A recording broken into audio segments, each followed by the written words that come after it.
You know what? This is Jim Shields, and actually Andrew Amato tonight has the night off. So with me is John Matillo. John is going to be filling in, and John is, you might have heard him before on some doing some cable broadcasts for Armstrong Cable. So I want to welcome and thank you for coming in tonight at the last minute here. Glad to be here, Jim. I just want everybody to know that I'm a Meadville homer. I'll be fair, but I'm a homer. Got my Meadville stuff on. Be rooting for the Bulldogs, but I'll be fair. So tonight the Bulldogs take on Oil City. It's a Saturday night edition of Bulldog Sports. That's because obviously we know from the lack of referees, we got to go to Saturday night. So tonight the Bulldogs are 2-0 in region play. So is Oil City 2-0 in region play. And the Bulldogs' overall record is 4-1. And Oil City is 4-1 also. So there you go. So they have one common opponent in Corey. Both teams beat them. So. And then tonight we got, so Knox is going to play tonight, the star player for Oil City. Yeah, well, there's a little confusion. We were watching the warm-ups, and his number on the roster is number 2, and there's a kid out there in shorts with number 2, and we didn't think he was playing. I went over and asked Oil City coaches, and I believe he's number 13 tonight for Oil City. So tonight the Bulldogs are going to be showing lots of different offenses like they have been all season long. They a good use of Reichel and also Jacoby Thompson at the quarterback role. Running the spread. Yep. And Jacoby, you know when he's in there, it's a threat of running or passing. Yes. He can do both. Looks like Nick Williams is healthy again, I believe. I saw him out there warming up. That's good. And he got hurt during the Butler game, and he's been struggling since then. And so we want to thank you. Welcome aboard. We want to welcome our sponsors as well. Thank you to Channel Lock. Channel Lock Tools, a proud sponsor of Bulldogs Sports on the Allegheny News Talk Sports Network. Also, I want to thank Bayshore Homes. Bayshore Homes, making your house a home. Bayshore Homes. Also, by tonight we have Clifford Carpets. Clifford Carpets in Oil City is a sponsor tonight of the Bulldogs and Oil City game, as well as Friedhaber's, home of the good guys, appliance guys. Friedhaber's Appliances. I know I've bought many stuff from Stephen Friedhaber, and they service what they sell. They are very good people down there at Friedhaber's in Oil City, so want to thank them for sponsoring tonight's game as well. And by McCandless Ford, when the Bulldogs are in the red zone, it's McCandless Ford. We're going to take a 1-minute timeout, come back with a couple of more notes about tonight's game, and we'll kick off here in 5 minutes. Tonight the Bulldogs take on Oil City at home at Bender Field on the Allegheny News Talk Sports Network. Let's talk Armstrong has a history of at Channel Lock. We've shown up for work for over. One of these ways is through breaking bread. Food insecurity affects over 12 million children and 5 million seniors nationwide, putting them at risk for chronic health conditions. We're taking a 4-prong approach to fighting hunger by collecting donations, volunteering time, donating money, and raising awareness. Visit ArmstrongOneWire.com/breakingbread to find a list of community feeding programs in your area. Armstrong has a history of being engaged in the areas where we provide service. One of these ways is through breaking bread. Food insecurity affects over 12 million children and 5 million seniors nationwide, putting them at risk for chronic health conditions. We're taking a 4-prong approach to fighting hunger by collecting donations, volunteering time, donating money, and raising awareness. Visit ArmstrongOneWire.com/breakingbread to find a list of community feeding programs in your area. Football with Jim Shields and Andrew Amato. Get back to the game. And the game kickoff in about 5 minutes from now. We're going to have the kickoff. And so, Missy, get ready for the next break for the national anthem and a timeout. That's coming up. No Meadville band tonight, Jim. They think they're at a competition.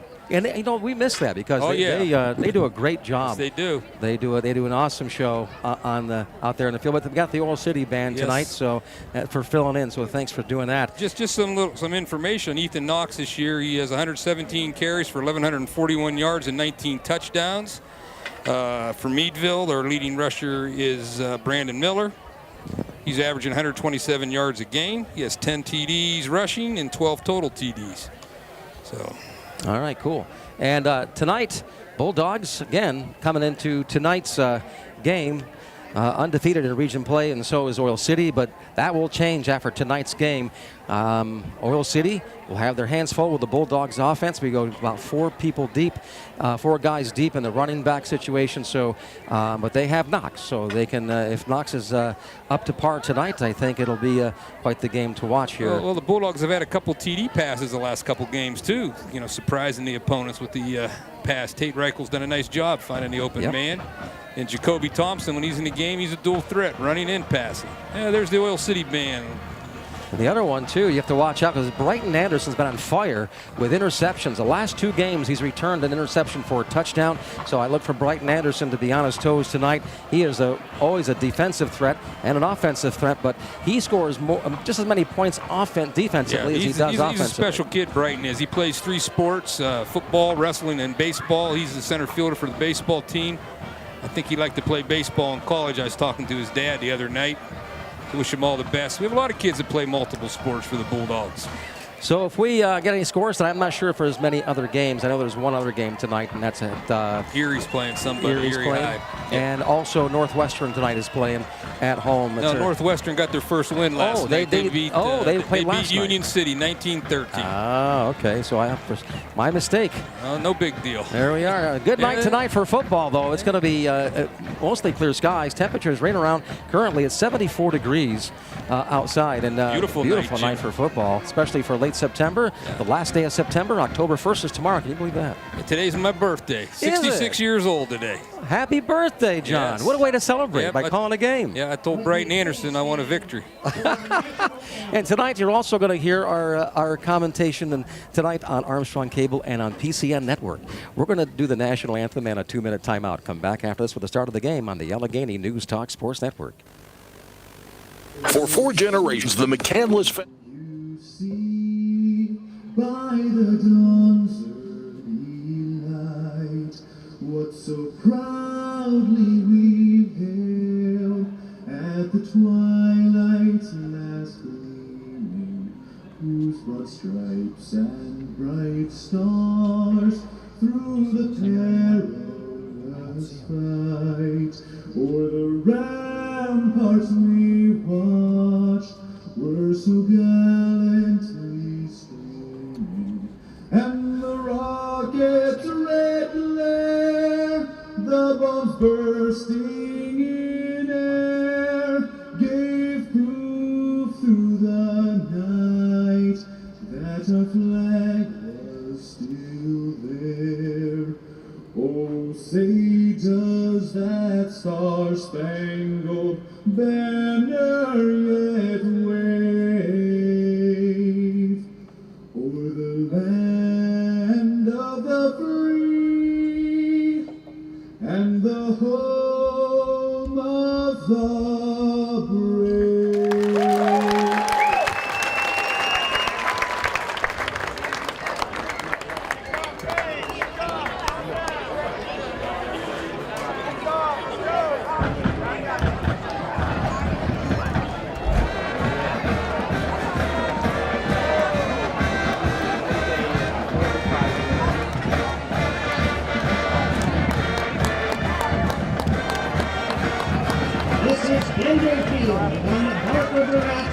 Complex.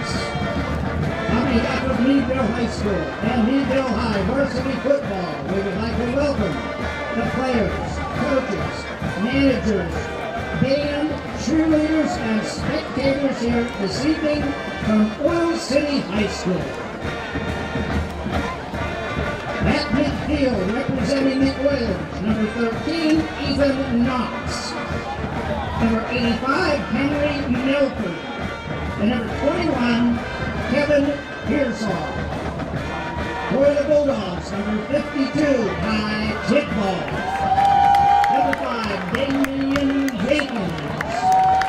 Number 2, Ryan Reichel.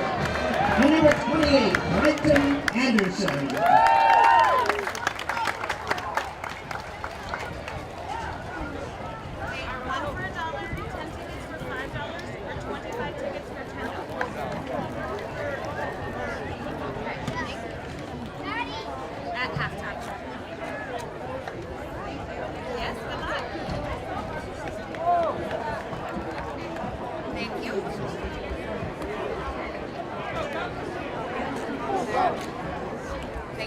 Bulldog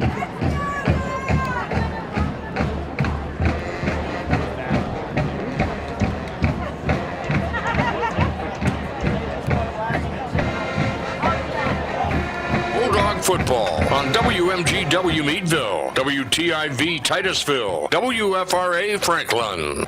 And also tonight on Armstrong Cable and the Pennsylvania Cable Network tonight. The Bulldogs, they won the toss and they deferred, Jim. They're going to be kicking off. All right, so the Bulldogs are going to be kicking off to Oil City. Oil City getting back to start off the first quarter here. Get the game underway. Number 12, A.J. Philippa kicking off for Meadville. Bulldogs. Back deep for Oil City's number 24. And the kickoff is up. Oil City gets it at their own 25, running up to about the 29, the 30, the 32, and down at the 32-yard line. So it'll be 1st and 10 for Oil City from their own 32-yard line to start off their first campaign down the field. Yeah, the Oilers have a pretty big line. They got a couple 300-pounders on their line. I was checking on early on the stats here. They got a young man, Tanner Keitlinger, 306, and Henry Milford, 310. So some big fellas. They got a 269 on their line also. So Bulldogs have their work cut out for them tonight. They do. So here we go. Oil City at the line, 32-yard line, 1st and 10. They take the snap. Hand it off to the running back, number 13. Goes up to about the 32. Line of scrimmage. Knox gains 2 yards on the play. Going to hear that number a lot, right? Tackled by number 24 for the Bulldogs. And that is Bulldogs. Amari Greenaway. Amari's had some pretty good games, especially he had a takeaway last week, I believe. So he's been doing pretty good, Amari has. No gain on the play. It'll be 2nd down and 10 at the line of scrimmage on the 32-yard line of Oil City. The Oilers, this time in the formation, out of the shotgun. Nice, taking the snap. He's got 2 running backs in the back. Knox hands it off. Knox again. He goes up the middle to about the 34-yard, about a 2-yard gain. He's up to about the 35. He'll bring up a 3rd down and 7 yards to go. So the Bulldogs tonight undefeated. So is Oil City in region play. After tonight, that's not going to be happening. Somebody's going to go home not too happy. The Bulldogs are on their home turf. And tonight, Saturday night game, because of lack of referees, so the Bulldogs are playing at home on a Saturday night, which is fine with me. So here we go. 3rd down and 7 on their own 35. The Oilers have the ball. Oil City's number 4, Cole Finley. He's under center. The snap. Take it to Knox. Knox up to the 35, 37, 37, 38, 39. Bring up a 4th down for the Oilers. So he's about 4 yards short. Coach 3 York. yards short. I don't see the punting team come. Here comes the punting team for Coach York. So it's 4th down and 3. 4th and 3 on their own 39. The punting team comes on for Oil City. I think, Jim, the Oil City, 2 years ago, they had 2 D10 championships, and the Bulldogs have won back-to-back D10 championships. So they've had a pretty good rivalry going. Absolutely. So here we go. Punt by the Oil City Oilers. 10:08 to go in the first quarter. No score. Back deep for Meadville is Nick Williams. And Knox 21 pumps it off. Nice punt. Bulldogs get at their own 27 to the 30, the 35, and up to about the 34, 36-yard line. So they'll get them at the 37-yard line. It'll be the 1st and 10 for the Bulldogs on their own 37-yard line at 9:51 left in the first quarter. It'll be the Bulldogs' first chance here to put some points on the board. Come out in our standard wing tee. Tate Reichel behind the center, number 14. Young man's done a nice job for the Bulldogs this year. Absolutely. And the combination of him and Jacoby Thompson, it keeps the defenders off guard there a little bit tonight. So here we go. The Bulldogs come to the line, 1st and 10 on their own 37-yard line. Reichel in the snap. He hands it off to Jordan Lawrence. He goes up to the 35, the 40, breaks it loose to the 45-yard line. Nice 8-yard gain. So it'll be 2nd down and 2 for the Bulldogs on their own 40-yard line. On their own 45-yard line. Or 45. 44 actually is where they're marking it down. They're marking them down at the 44. 7 yards. Brings up a 2nd and 3. And if there's any other scores tonight, Missy will pass them along to us and we'll let you know. The Bulldogs here. Jordan Lawrence, he's averaging 77 yards per game. You know, 3-headed monster the Bulldogs run. Brighton Anderson, Lawrence, and Miller. 2nd down and 3 for the Bulldogs on their own 44. They take the snap, hand it off to Brandon Miller. Goes to the 50, back. 50, 48. Up to the 48-yard line. 1st down, Bulldogs. Down to the 48. We're heading their way. So it's Oil City 48-yard line. The Bulldogs, 2 successful runs down the field here, and the Bulldogs are just That was a 10 First and 10 on the own 10 on the yard 48. gain for Jordan, Braden Miller. His grandpa, Mr. Bill Dithridge, runs Meadville Youth Baseball for probably 30 years, Jim. Wow. So first and 10 for the Bulldogs on the Oil City 48-yard line. The snap, Reichel takes a snap, hands it off to Braden Miller, and he takes it down again to about the 47-yard line, about a 1-yard gain of the play. That was Anderson with the ball. Oh, Anderson, I'm sorry. Braden Anderson, he gained a yard. 2nd and 9. Second down. Bulldogs tonight playing about 23 guys, 24 throughout the season. And Oil City Oilers about the same, maybe a little less. Oil City's roster is about 60, and the Bulldogs had about 43. I was counting them earlier off the max prep sheets. Yeah, they usually play, though. They haven't played any much deeper than 23, 25. Yeah.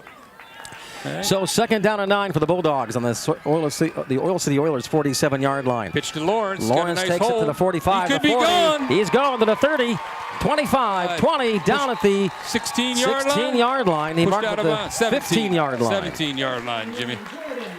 They have one ref on the 15. Okay, so 17. There we are. They mark at the 17. The Bulldogs in the red zone, brought to you by McCandless Ford. When the Bulldogs in the red zone, it's McCandless Ford. Nice, so a first down and nice 30-yard 10 on the 17-yard line of the Oil City Oilers. Bulldogs on fire here, ready to make another score. In the red zone. 8 minutes left in the first quarter. No score, and the Bulldogs knocking on the door at the 17-yard line.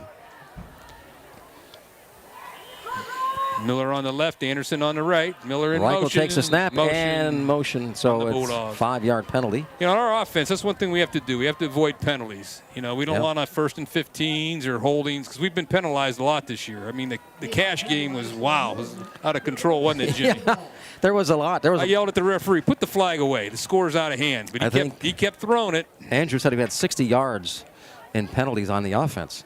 That was, I think it might have been more than that. Every time you turned around, they were throwing. Well, that was just from illegal motion or just false starts. Yes, you can't do that, especially we're in the 6th game of the season. You got to have that stuff under control. All right. So 1st and 15 for the Bulldogs on the 22-yard line of Oil City. In motion. And then Reichel looks to pass. He Man throws wide it down, open. He underthrew. Goes down and caught. Intercepted By number 1 at the 5-yard line. So Oil City will take it back. Nick Williams was wide open. We just underthrew the man. Okay. So that is Gavin Stevens with the interception from Reichel. Gets on the 5-yard line, so Oil City gets it back. 1st and 10 on their own 5-yard line. Yeah, Nick made a nice pattern. He made it down and in and out. He was open, underthrown. All right, let's go, Bulldogs. You got them head 95 yards away. Let's go. Oh, I'm a homer. I forgot.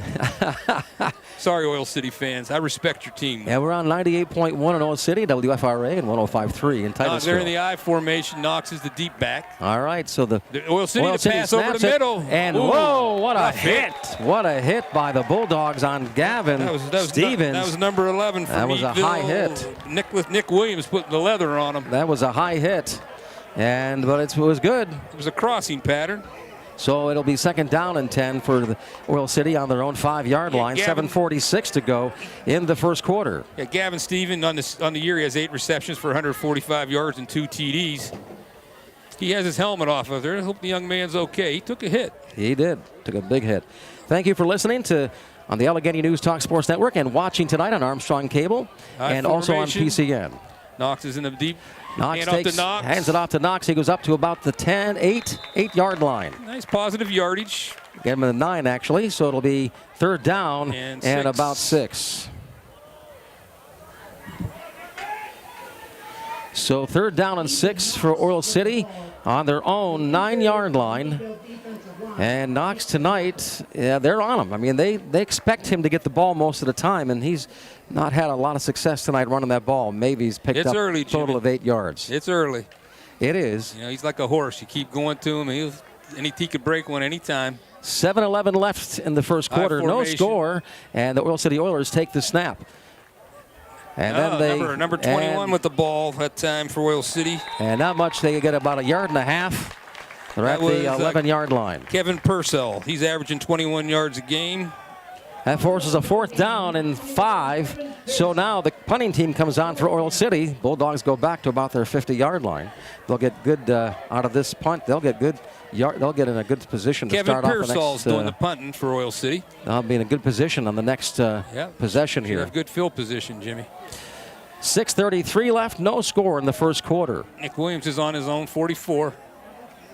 Bulldogs. Oil City 44. Excuse me. Bulldogs had a chance their first time around. They low snap. threw it away at the 5-yard line. Nice punt. Punt is up. Down received. To the 45. He's got a lot of room. He's going to his right. Cuts Thompson back. takes it to the 40, the 35, 33. He's Still at the on 30. his feet. On his feet, the 32, 28-yard line. 25-yard line. 25, I'm sorry. It's where you're at. It's tough to see. Yeah, it is. You get that angle down there, Jim. So it'll be 1st and 10 for the Bulldogs on the Oil City Oilers' 25-yard line. Good position to start off their next run here. Two nice defensive stands by the Dogs so far, Jim. Holding Oil City without a first down. Yep. You're right. Knox only has about 10 yards so far. Bulldogs tonight. Jacoby Thompson now is quarterback. He's going to start doing some plays. Look for some him to either throw or just run with the ball off the snap. Yeah, he's a sophomore. Yep, he's been doing good at that position. Yeah. His dad was a little gritter coach for probably about 30 years in Meadville. Did a wonderful job with our youth. Kevin. Out of the shotgun snap, 1st and 10 on the Oilers 25. He takes it himself up to the 25, the 20, gets a block. He could score. 5, and out of bounds at the 3-yard line. Let's see, Jimmy. I can see better than you. Mark it at the 3-yard line. Actually 4. They put the 4-yard line. So it'll be 1st down. It'll be 1st and goal on the 4-yard line for the Bulldogs. First chance for either team to score tonight with 6 minutes left in the first quarter. All right, that's a nice run by Jacoby. He's been doing cut really right, cut to his left. Nick Williams threw a nice block for him down there on the outside linebacker. Whistle. So here we go. Well, timeout by the Oilers, Jim. Timeout. So we'll take a 30-second timeout. Be back after this. No score in the first quarter. It's 0-all. We'll be back after this 30-second timeout on the Allegheny News Talk Sports Network.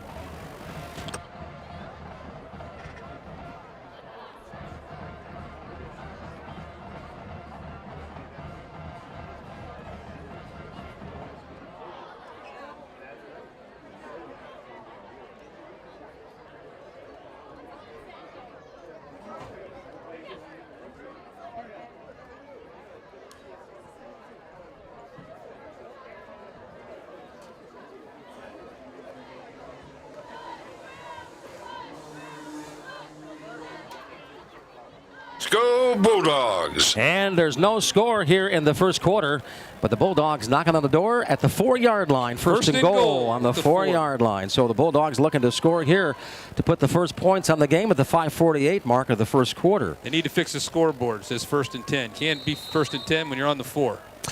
So it's, yeah, they got to fix that. That's right. I don't look at the scoreboard as much sometimes. Yeah, don't look at it, Jimmy. 1st and goal on the 4-yard line. Jacoby's in the shotgun. Snap, Jacoby he's taking the ball. Takes the ball himself. He's tackled in the backfield. Tackled in the backfield for a loss of 3. 3. Yeah, well, 2. He's on the 6. So the 6-yard line. They were waiting for that. They knew as soon as Jacoby Thompson was in there, they were going to run with that ball. So yes. They were on to that. Sometimes, lacks some deception, but we'll see what happens. So last night, McDowell beat Prep 23-13. Yeah, I like to see that. Sagertown. Got clobbered by Cambridge. Thompson, he's going to his right this time. He cuts back. He's stopped at the 4. And no much, yeah. So they have the 4-yard line, so it's back at the original line of scrimmage. So it'll be 3rd and goal on the 4-yard line. Right now, in my opinion, you're lacking any deception. He's getting the ball snapped to him and he's taking off. I mean, they're keen on him. So maybe he'll pass out of this, Jim. Has he passed out of this set this year? He has a couple of times to Nick Williams, and that's been a combination that they've had a couple of times this year where Nick Williams is in the but I don't see Nick out there right now. Oil City has big number 75 over to center. So here we go. Shotgun snap. Jacoby Thompson takes the snap. He runs the ball himself to the left side, goes into the 5, and he's in for a touchdown. Yes, he is. Touchdown, Bulldogs. The Bulldogs score here first tonight. And 6-0. 4:23 mark in the first quarter. Bulldogs. Nice job, Jacoby. First points of the game. Now there's where we've been lacking here is on these extra points. We need to make extra points. When you're playing cash or some of these teams, you can afford to miss them. But you play the good teams. You got to make the extra points. This is Giovanni. Come on, Giovanni. Giovanni for the extra point. Let's get a good snap. And he takes the snap, puts Kick it up, is up, and it's it's no blocked. good. Yep, no good. So Bulldogs lead 6-0 in the first quarter. 30-second timeout. Back after this on the Allegheny News Talk Sports Network.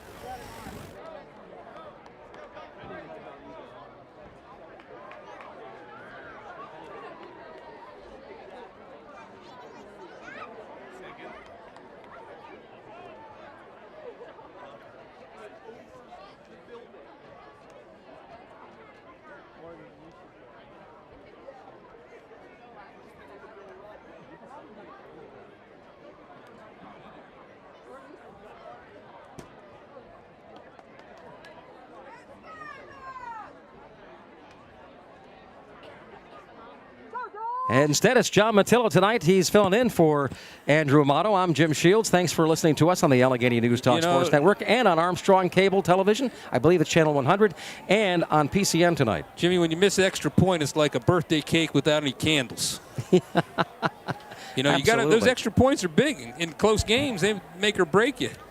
We've not done very well all year kicking extra points. The Bulldogs lead. They just scored 6-0. Missed the extra point. 4:23 left in the first quarter. Taking it off to the Oilers. Want to thank also Friedhaber's Appliances. Friedhaber Appliances, proud sponsor of Bulldog Sports. Right, Giovanni's kicking off.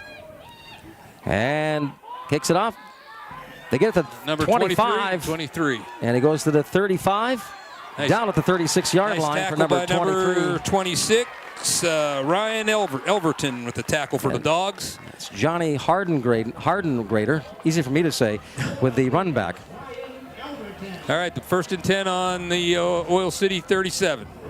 Bulldogs tonight getting into the groove with that last play and the last series of downs. They're going to be a tough night tonight, though, because you said they got some big guys on the defense. They run their wing tee, then they go to their spread, and, changing it up on the Oilers defense. That's Coach Collins does a nice job with that. So 1st and 10 for the Oilers on their own 37-yard line.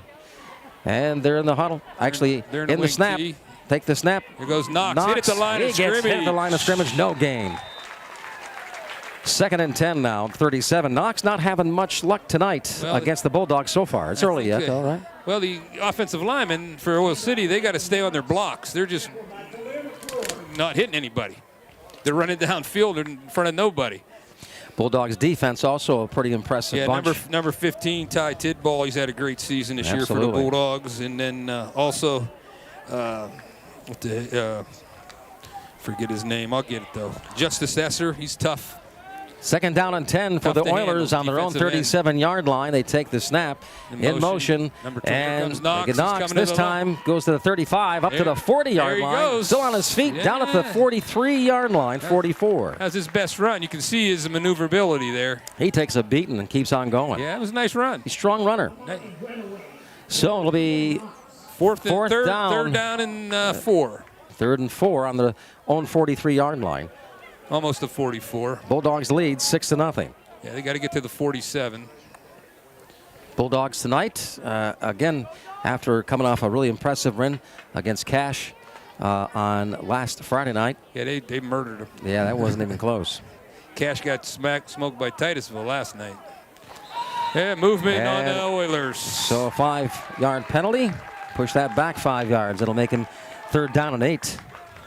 That's big in high school football. You go from needing 3 yards to getting 8. When you're a run-oriented offense like the Oilers, it becomes a factor. Franklin beat Warren last night, 35-0. That was their first win after 21 straight losses. And Harbor Creek beats General McLean 20-14. I like to see McLean lose. Reynolds beat Kennedy Catholic. It looks like 60-20. Yeah.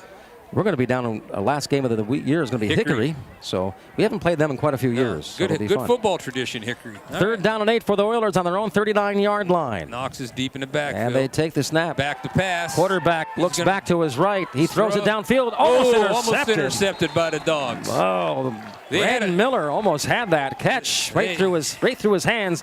It's a 4th down. They had him covered, Jim. There's nowhere to go. The quarterback rolled out to his right. So it'll be a 4th down and 8. Punting team will come on. Number 7's back for the Bulldogs this time. That is Jacoby Thompson. Jacoby Thompson.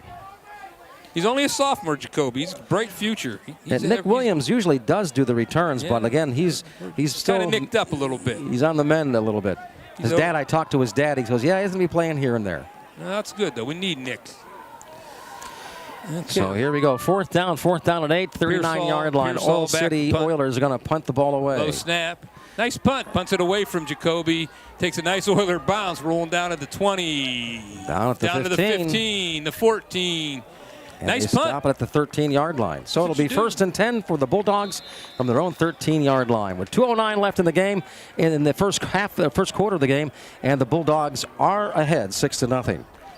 And last night also, Grove City and Greenville. Grove City beat Greenville 41-0. Greenville doesn't have a victory yet this year. No. Tate Reichel coming out for the Bulldogs to run the show this time. We'll see what happens here for the Dogs. Want to thank our sponsors, Channel Lock Tools. Channel Lock, a sponsor of Bulldog Sports. Also by Bayshore Homes on the Conneaut Lake Road in Meadville. Bulldogs first and 10 on their own 13-yard line. Reichel, the quarterback, takes the snap. Miller hands it off to Miller. He goes around to the left side to the 15. On his feet to the 20. Down to the 22-yard line. Nice run for Brandon Miller. About a 9-yard gain on the play. No, he's up to the 17, Jimmy. Is it 17? Yeah, that's all. You got about 4 yards. 4 yards. So look a little longer than that. Yeah. Well, it's where you're at, your angle's tough. 1:54 left in the first quarter. The Bulldogs 6. Oil City nothing. I have my head hanging out the booth. All right, second down and 6. The Bulldogs have the ball on their own 17-yard line. That was a nice run, though. He was hitting the backfield, broke a tackle. They got three receivers out to the left. So Reichel, second and 6 on his own 16, takes the snap. Lawrence up the middle. Lawrence goes up to about the 20-yard line. Bring up a third down. So it'll be third down and 3. 1:17 left in the first quarter. Bulldogs ahead 6-0, and it's third and 6 on their own 20. Bulldogs with the ball. So again, what do you expect here? I expect they'll be running. They'll be running. Nick Williams brought the play in. It's third down and 3. Bulldogs tonight looking to remain winless or remain unbeaten in region play tonight. Reichels under center, Lawrence in the back, wing T, Miller in motion. He's passing, long pass. He's wide open. Wide open is Greg Miller to the 40, That's the 30, 20, 10, no, and that is Miller. That is Miller. No, Anderson's 28.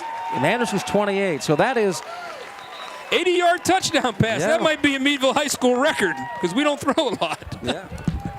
Wide open. There's a flag on the field. What's this for? Is it coming back? No, they're picking it up. No flag. No flag. So no flag on the play. The flag was for Oil City on their sideline violation. 80-yard play for Brighton Anderson. That is a 80-yard play. Nice throw from Reichel right up the center of the field, and about a 60-yard run to finish it off. As I said for earlier Brighton Anderson. In the broadcast, the Bulldogs, when they pass, that was a nice pass. Tate, he made up for the first one. He laid it right in his arms. So nice it's job, 12-0. 12-0. Bulldogs now going for the two-point conversion with 36 seconds left in the first quarter. Bulldogs up 12-0. The pitch to Lawrence. And that is Lawrence goes in. And he's in. He's got it. And there we go. Big 2 play. points extra. 14-0 now for the Bulldogs. Jim, I think we should go with for 2 every time. 36 seconds left in the first quarter. And the Bulldogs impressive here in the last 4 minutes of the game. We don't have a band tonight, so maybe I'll do our fight song. Yeah. The Michigan fight song we play. I don't know why we play Michigan fight song. I don't like Michigan. Me neither. Penn State had a nice win today. Yeah. 41-13 over Northwestern. Michigan, they were tattooing. The good game I was watching before I came here, Auburn was up 7 points on Georgia. I don't know what happened. So they're having a conversation out there. I think on the return they're going to have a penalty. It was a sideline violation. Right. I think it's just a warning the first time. You do it again, then there's a penalty. So it was just a warning on the first So the Bulldogs will kick it off to Oil City. They're behind now by 14 points with 36 seconds left in the first quarter. Bulldogs here the last 4 minutes scored 14 points. It's kicking off for the Bulldogs. Just to let you know, PA Football News is here tonight. The young man here, his name is Phil Murphy, a.k.a. Frontline. They have all the news about all high school sports and for football in the state of Pennsylvania. He does Western Pennsylvania. He's located out of Du Bois. Giovanni with the kickoff tonight. You know, we're on PCN tonight too, right, Jimmy? Yeah, absolutely. Broadcast all over the state of Pennsylvania. All right, kicking off for the Bulldogs is Giovanni. Here we go. Kicks it off and line drive caught kick. at the 25, the 30, the 35, up to the 40. On his feet at the 45, down at the 47. Nice run back for the Oilers. Up to the 47-yard line, number 10. So it'll be first for the and 10. Oilers. Sean first Alexander. and 10 for Oil City on their own 47-yard line. We have an injury. I hate injuries for these kids. Yeah, and maybe it looks like maybe a cramp. Maybe I hope that's all it is. Could be. We'll take a 30-second timeout. Back after this on the Allegheny News Talk Sports Network. Bulldogs ahead 14.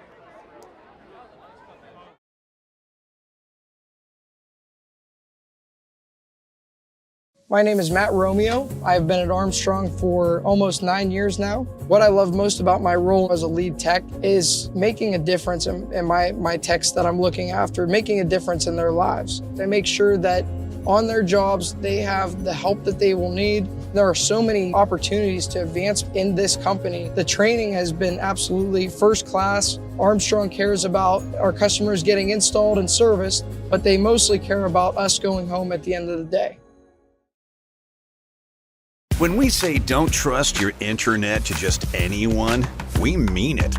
At Armstrong, our network is monitored 24/7 by multiple highly trained engineers, not just a single person. What else? If you ever have a problem, all service visits are free.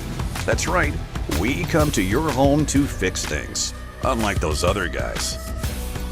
Armstrong, unmatched employees, unmatched technology, unmatched fiber network. Number 9. I think it's more than a cramp. Number 9, that's Ben Garland. He's an outside linebacker, middle linebacker, a junior. 5'10", 185 pounds. So it'll be first and 10 for the Oilers on their own 47-yard line. Bulldogs defense so far, Jim, has been very stingy to start the first Knox quarter. has not had a lot. He had one run there in the last set of downs. It was about 6 yards. He had about 6 yards, but that's the most he's had tonight. So it's going to be a. So far, it's been a long night for Knox. Well, that's right. I want to be a homer. I am a homer. What am I trying not to be? Oh, all right, Knox is in the I, or they're in the wing T right now. And the quarterback takes the snap, Knox hands it off to Knox. left. He goes to the 45, up to the 50, plows ahead to the 50-yard line. 3-yard gain for Knox. So it'll be second down and 7. Should be the last play of the quarter, Jim. As the time runs out. We'll get ready for a 1-minute timeout here in a second. So Ethan Knox, that's pretty much their whole offense here tonight so far. So at the end of first quarter, the Bulldogs 14, Oil City nothing. Back after this 1-minute timeout on the Allegheny News Talk Sports Network.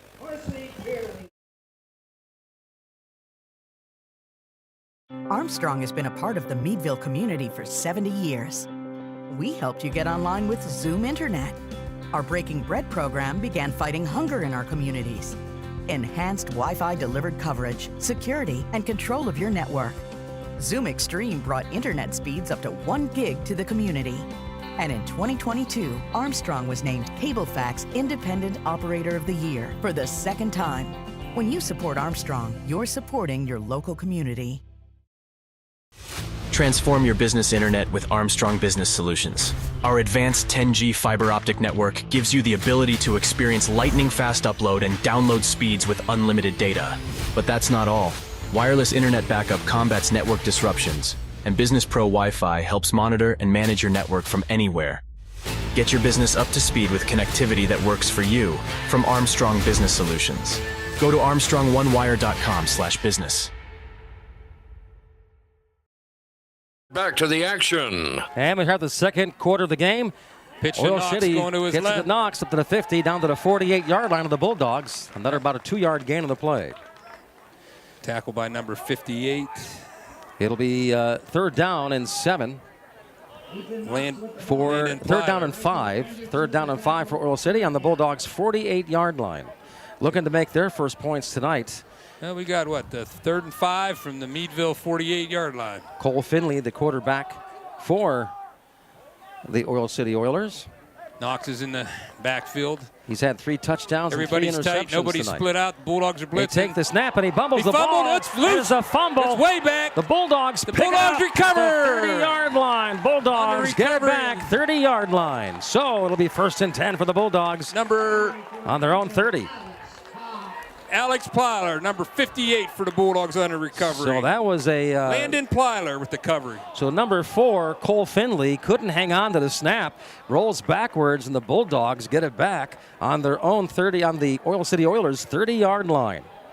That was about a 15-yard rollback there. Yeah, no, 22 to be exact. They were on the 48. 48. Down to 30. So Reichel's coming here out we behind go. center. It'll be 1st and 10 for the Bulldogs on the Oil City Oilers 30-yard line. 11:17 left in the first half. Tight end for Meadville, number 32, Jack Brown. Cousin of Journey Brown and the son of my man. And the Bulldogs, Jacoby Thompson. Lawrence goes up to the 20-yard line. 20-yard line. Nice game for Lawrence. Almost the first down. Let's see where they mark the ball. Just short, Jimmy. So it'll be just short. So it'll be 2nd down and inches because it's very close. You know, Meadville's had a stable of running backs over the years. I'd be remiss to can name a lot of them. We've had great running backs at our high school. So 10:50 left in the first half. Bulldogs up 14-0, and they have the ball on the Oilers' 21-yard line. It is 2nd down and 1. And the Bulldogs come out. We have Reichel is the quarterback, and he's got Lawrence in the background, as well as Brighton Anderson as well. And he's got one receiver to the left. The ball's handed Hands it off to Anderson. He goes up the middle to the 15, 10 on his feet, down to about the 6-7 yard line. He's down. There's no fumble. So it'll be 1st and goal for the Bulldogs on the 7-yard line. Bulldogs are running through him like a hot knife through butter. Bulldogs here tonight looking to make their 3rd score. Again, Oil City's been having a rough night tonight so far. They hadn't had much of an answer on defense or offense so far. All right. 1st and goal from the 7, Jimmy. Reichel behind center. Nick Williams brought the play in. Nick Williams is in. Hasn't played too much tonight. I'm leaning out so I can see, Jim. So here we go. Lawrence is in the backfield. Reichel takes the snap. Hands it off to Miller. Miller goes up to about the line of scrimmage. 5-yard line. Maybe he got it. Yeah, he got the line of scrimmage. He gained a couple. It'll be 2nd down and 7. Yeah, no yardage. It'll be 2nd down and goal on the 7-yard line. It's the Bulldogs tonight looking to number 5. Go ahead by 3 touchdowns here, 7 yards away to do it. Damian Jenkins, number 5, bringing the play in for the Bulldogs. He's a wide receiver split left. Good crowd tonight from both sides. Yeah. Oil City fans. They haven't had much to cheer about yet. Yeah. So Reichel takes the snap, hands it off to Lawrence. Lawrence goes around, and he's in for a touchdown. Touchdown for Lawrence. So the Bulldogs up now 20-0. 9:22 left in the first half. Well, they're bringing Giovanni out to kick. Let's hope he gets one through here. I'm allowed to say that, aren't I? What's that? I hope he gets one through. Well, we'll cross our fingers. I know he's been having a rough time of it, trying to get the ball to go through the uprights lately. So we'll see what happens here. See if we get a good snap. Good snap. The snap. Kick He puts it up, and it's no good. No good. Blocked so the Bulldogs up 20-0 here with 9:22 left in the first half. 30-second timeout back after this on the.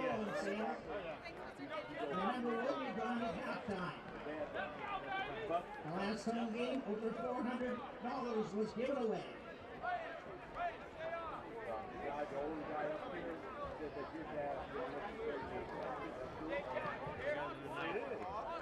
I played in 8th grade. He said he didn't like their blocking team, so maybe he let me play soccer. It's hard to get down.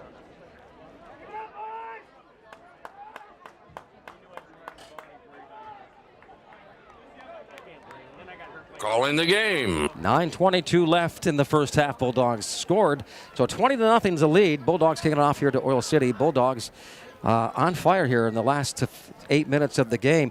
Oil City got to find a way to get Knox some more yardage because he's pretty much the offense. Well, that's the plan. Get it to Knox. Let it go. When you're one-dimensional, you can key on the one running back, and it makes it very difficult to do anything else. And the Bulldogs are doing a fine job. The defensive line and the linebackers and the safeties.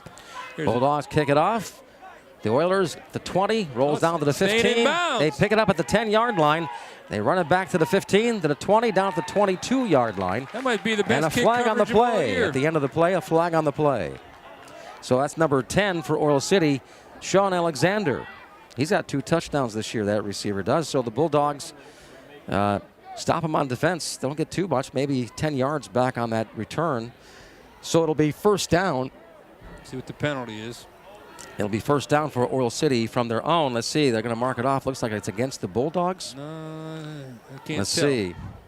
Yes, it is. Yes, it is. They're marching back towards the Bulldogs. So So be a it's late hit or something. be a 10-yard, 5-yard penalty. 5-yard So it'll be first and 10 for the Oilers on their own 27-yard line to start their campaign. With 9:15 left in the first half, they have no score tonight so far.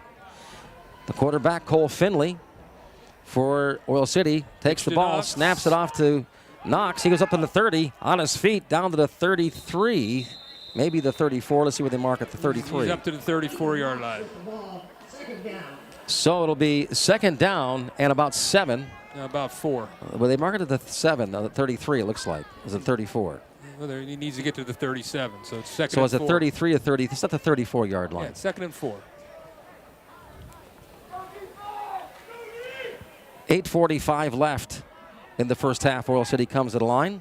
The quarterback, Cole Finley, has had 3 interceptions so far in the season so far. Back to pass. He takes, he looks back, He's looking long. looks downfield. He's going to run himself. He goes to the 35, the 40, and the quarterback gets a first down with a late hit. No flag. He wasn't. No flag. No, he wasn't a late hit. And there's a lot of arguments going on there. No flag called on the play so far. There's no flag. He was in So bounds. it is going to be a first down for Oil City. First and 10 on their own 40-yard line where they mark the ball. That's Oil City's biggest play of the night, Jim. 7-yard gain. That's a nice play by the quarterback. Didn't have anybody open. Rolled to his right and took off. So first and 10 from the Oil City 40. 8:28 left. 8:28 left in the first half. Bulldogs lead 20-0. Oil City now first and 10 on their own 40. The quarterback hands it off to Knox. Knox is hit in the stopped. backfield. He gets 1 yard. He might get a yard out of that. He Bulldogs were blitzing on that play. So there's a little extracurricular going on out lots there. of flags flying now. So it's going to be second down and 9 so far, but we'll see what happens after the penalties here. I think it's on the Bulldogs. Unsportsmanlike conduct. They're moving back. They don't need to do that. It's unnecessary. You got to keep your cool. You don't want to let a team back in the game when you're stuffing them. Yep, personal So it's foul. going against the Bulldogs. 10-yard penalty. 15. Is it 15 or 10? That's 15. You're right. So they mark it down at the Bulldogs 45-yard line, 44-yard line. So there we go. It is first and 10 for Oil City on the Bulldogs 43-yard line. That was the Oilers' biggest play of the night. Yeah. So you got to keep your composure. Things like that you can't do in high school, college, or pros. It's unnecessary. You know, you're playing well. You're doing a nice job. Just no about need for it. 8 minutes left to the first half. Bulldogs up 20-0. Oil City the second time tonight. Yeah, and moving Bulldogs, on the Oilers. That'll be false 5 start. yards. False start. That'll come back 5 yards. A little early on the snap there for Oil City. Oil City is a lot of pushing and shoving out there. There's been some pretty hard hits tonight. It's a good rivalry. I mean, our region's really been down other than Meadville and Oil City. The rest of the teams barely can get to 500. And these have been the 2 teams that have dominated the region in the last 5-6 years. So it's been a good rivalry. First and 15 for Oil City on their own, on the Bulldogs 48-yard line. 7:55 left in the first half. Bulldogs win. They're leading right now 20-0. Knox to his right. Knox takes it up the middle. Nice He's up to tackle. about the 46-yard line. Tackle by number 4 for the Bulldogs. Knox tripped up by Talir McClure. Long line of McClures have played sports for Meadville. The first family of Meadville sports. Second down and 13 for Oil City on the Bulldogs 46-yard line. Bulldogs, one thing I know they've worked on a lot with them is on the snap. I always talk to John Amato. He goes, they tell him to watch the ball, watch the ball. Don't get off sides. Yeah, don't anticipate the count, anticipate when the ball moves. They've gotten better as the season rolls on here. Back to pass, good rush. Quarterback hands it down. Oh, nice pass. Pass to Knox at the 40, down at the 36, 35-yard line. And that is about 2 yards shy of the first down. It wasn't Knox. It was number 23. 23 it was that received the pass. That's Johnny Hargenrader. He has 1 TD on the year. Oh, there's a penalty on the play. Looks like it's on the Oilers. They're marching back. Probably offensive holding, I'd imagine. Usually that is, yep, it's holding. Against Oil City. That'll come back. I'd be remiss, Jim, not to mention my good friend Vic Kress. It's an honor to be stepping in the booth where he used to be. I miss Vic. Oh, he gave me my nickname back in the 60s. Yeah, he's a wonderful man. And also, been some good announcers. Jack Hyland, who's up here for years. The booth's named after him. And if you want to see the last game that Vic, I never take pictures when I go out and we play. We do call play-by-play. But the last game of the year that we did last year, I said, we're going to take a picture at Veteran Stadium. So we did. And that picture is on our website at 7mmnorthwestpa.com. He's back to pass, rushes on, he steps out of it. Quarterback runs up to the 45, down at the 49-yard line. No flag, nice play. There's no flag. These people 49-yard line, is it pushed him out of bounds. It was a good play by, I think it was McClure again making the play. They mark it at the 48-yard line, so it'll be third down. It was Jacoby Thompson, I guess, made the play. It's hard for me to see. Third down and 20, it should be. About third down and 20. I'm not sure the scoreboard is correct. Yeah, I think you might be right. Looks like it'd be 20. They got to get down to the Meadville 33, and they're on their own 48. It looks like it should be at 19.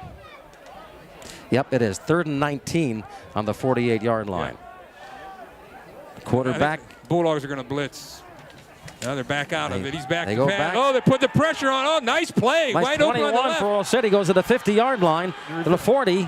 They run him out of 37-yard, 38-yard line. Nice call. Nice catch by Oil City and nice run. There's a nice play by the Oilers. They're short of the first down by about 5 yards, 6 yards. Fourth down, but to get him an opportunity to go for it. Absolutely. He rolled away to his right, threw throwback pass to his left. And the Bulldogs did a nice job of stopping him because he had a wide open field with a couple blockers in front of him. So fourth and 5. From the fourth down and 5 38. from the Bulldogs 38-yard line. 6:41 left in the first half. Bulldogs lead 20-0.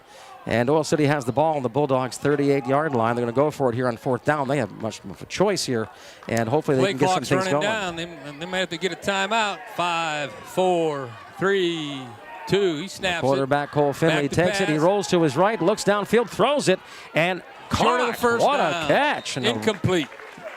It was incomplete. Yes, it is. So they turn it over. Loss of downs. Bulldogs will take it over. 1st and 10 on their own 30. So what the Bulldogs have done, 8-yard line. They've forced Oil City to not go to their strength, their passing game, because they've bottled up Knox. And they're playing to the Bulldogs' strength. The Bulldogs have very good defensive backs in Anderson and Thompson and Williams and the linebackers of McClure. And doing a nice job, and they're pressing. They're putting a lot of pressure on the quarterback, Esser and Gilberto. 1st and 10 for the Bulldogs on their own 38-yard line. 6:32 left in the first half. 2 in the shotgun snap. Jacoby Thompson timeout. Timeout called by the Oilers. We'll take a 30-second timeout. Back after this. Bulldogs lead 20-0 in the first half on the Allegheny News Talk Sports Network. Let's talk.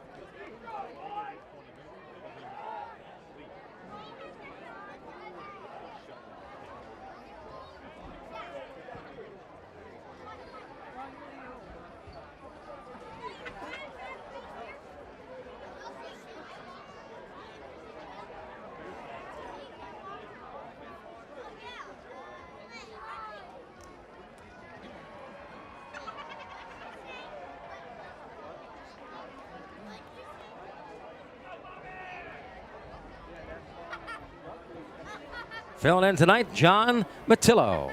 So I was watching Coach Amato out there. He was just shaking Mason Hoke's hand, number 50. Mason's been a beast on defense so far tonight. So it's 1st down and 10 for the Bulldogs on their own 38 after a timeout called by Oil City. Coach Amato, he graduated from Meadville in '77, played college football at Mansfield. He's been coached Conneaut Lake, Meadville for years. He's does a nice job for us. The kids really respect him, and he Jacoby Thompson, the quarterback. They're in the and he's got spread. Lawrence back there with him. Jacoby Thompson throws the ball. Nick Williams nice the pass 45, down to the 50, the 47-yard line. That is about a 19-yard gain. It was a slant pattern. Jacoby put it right on the numbers. And the defensive back made a nice tackle. tackle. It's a first down for the Bulldogs, 1st and 10 on the Oil City Oilers 47-yard line. Nice catch by Nick Williams. It was a nice pattern, Jimmy. He faked to his right, cut right over the middle, slant pattern. Nice pass. Jacoby put it right on the numbers. 6:13 left in the first half. Bulldogs looking to score again to widen their lead tonight. Jacoby Thompson, the left, quarterback. right. He's got to the right. Lawrence, he takes the ball himself up the middle to the 45, up to the 40, the 37, 38-yard line. He's down to the 38. So, and he's about 2 yards short of the first down. It'll be second down. It'll be second down and 1 for the Bulldogs on the Oilers' 38-yard line. Yeah, they're down to the 38. They're doing a nice job. Jacoby, he's a tough kid. 5:40 left in the first half, and the Bulldogs 20-0 so far. It's been all Bulldogs tonight so far in the first half. We have Thompson and Anderson, both wrestlers from Meadville High School.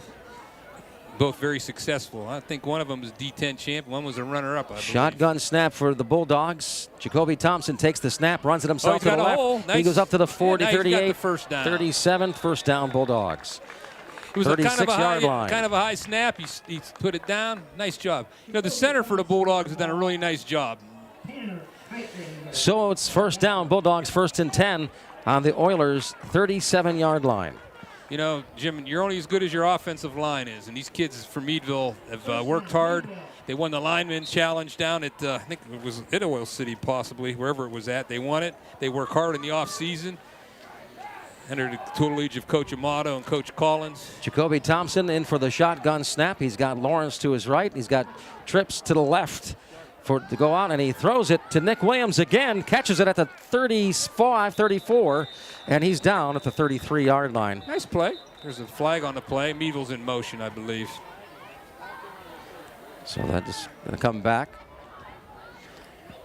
It is second down for the Bulldogs, and see where they mark the ball after the penalty.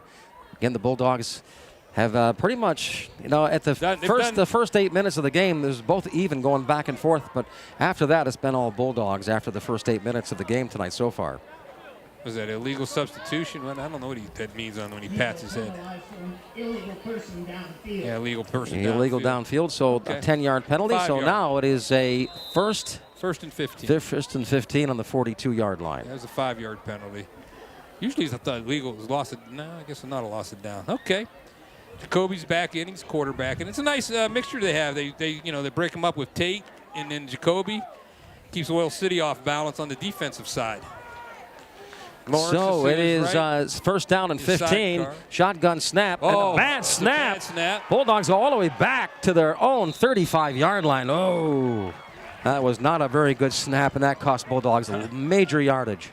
Yep. It might be the only thing that stops us all night. Hey, slow, what the heck? We got to. So it's going to be second down at about 30, maybe even more. Let's see. We got. But they marked the ball at the 36-yard line. So, yeah, it's going to be about. Third and a lot. Second and a lot. Yeah, second and about 35 yards. Well, we got to get to the Oil City 27-yard line for first down. Yeah. And we're on our own 36. So let's see what we do. 47 3:50 left in the first half, and the Maybe Bulldogs 20-0 so far. Now they're back. Second down and 47. Whoa. I don't think that. And then now Jacoby Thompson takes the snap, runs off to the left to the 40. He's gone. The 45, the 50. He's down gone. to the 45, he could go all the way. 40, the 30, he's outrunning the him. They 30, can't catch down him. to the 10. Touchdown, Jacoby Thompson. Touchdown. That looked like a Jody Brown run. So that was quite the run from the 36-yard line all the way down for a 64-yard touchdown for Jacoby Thompson. Just like that, He broke they to scored it, 6 to more his points. left, Jim, and he outran the Oil City. They couldn't. He was dust in the wind. Attaboy. All right, we're gonna go for 2, I hope. Yep, Jacoby's out there. All right, so they're going to go for the 2-point conversion. And it is 3:26 left in the first half, and the Bulldogs now 26-0. They're going for the 2-point conversion. And a Another bad snap. He picked it up, And though. he picked it up, Oh, and he gets tackled down at about the 17, 18-yard line. So no go at the 3:26 mark before the end of the first half. Bulldogs lead 26-0. 30-second timeout. Back after this on the Allegheny News Talk Sports Network.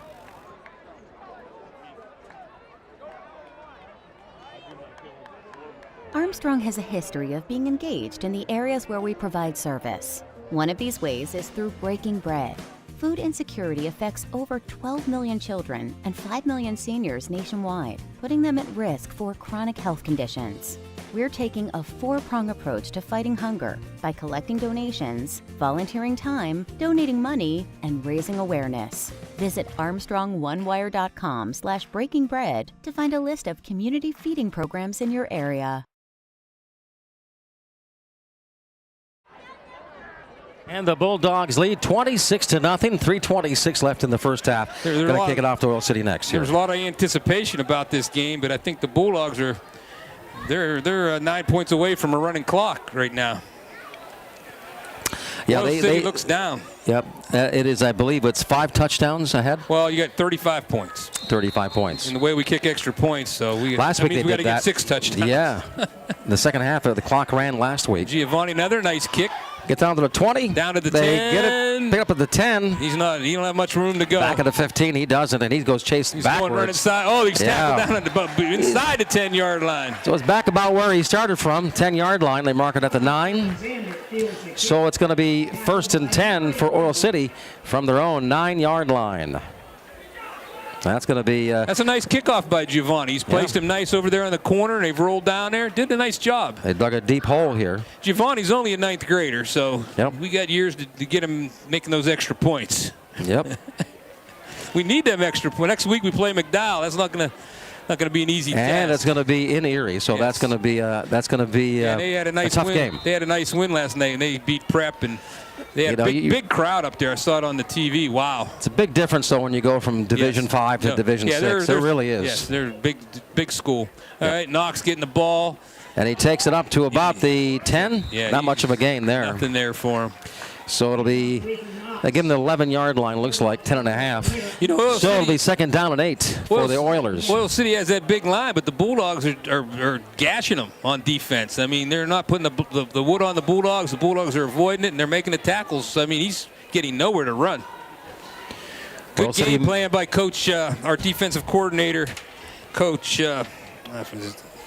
Coach Richards, Mike Richards. He's been with the Bulldogs with Ray. He does a nice job. So the quarterback for the Oil City Oilers takes the snap. He's back to pass and again. He takes the pass, throws it all the way down to the 40-yard line. Caught at the 50, the 40, the 30, Williams is 20. He's going to catch him. 10. Touchdown, Oil City. Nick Williams. Touchdown by number 1 for Oil City. Gavin Stevens with a 30-yard catch, and then he takes it 60 yards all the way to the house for Oil City. That was a 90-yard touchdown pass. Yeah. Nick Williams out there one-on-one. He bit on it. He made a bad play on it, on the ball, and he got burnt. Nice pass by the Oilers. Oilers on the board now, 26-6, going for the extra point. Probably going to go for 2 here, unless they, I don't know, I'm sure. I've never seen their kicker yet this year, so I don't know. But 2:23 left in the first half, and Oilers get on the board for the first time tonight. I know Nick Williams wasn't happy with that. He made a bad play. He made a play on the ball, and the quarterback made a nice pass. That's a nice throw by Cole Finley. Beautiful. They're going for 2. Cole Finley, the quarterback, 2-point conversion, takes it, hands it off to Knox. He goes up the middle and in the end zone for a 2-point conversion. So at the 2:23 mark of the first half, Bulldogs 26, Oil City 8. 30-second timeout. Back after this on the LA. Steals, yes it.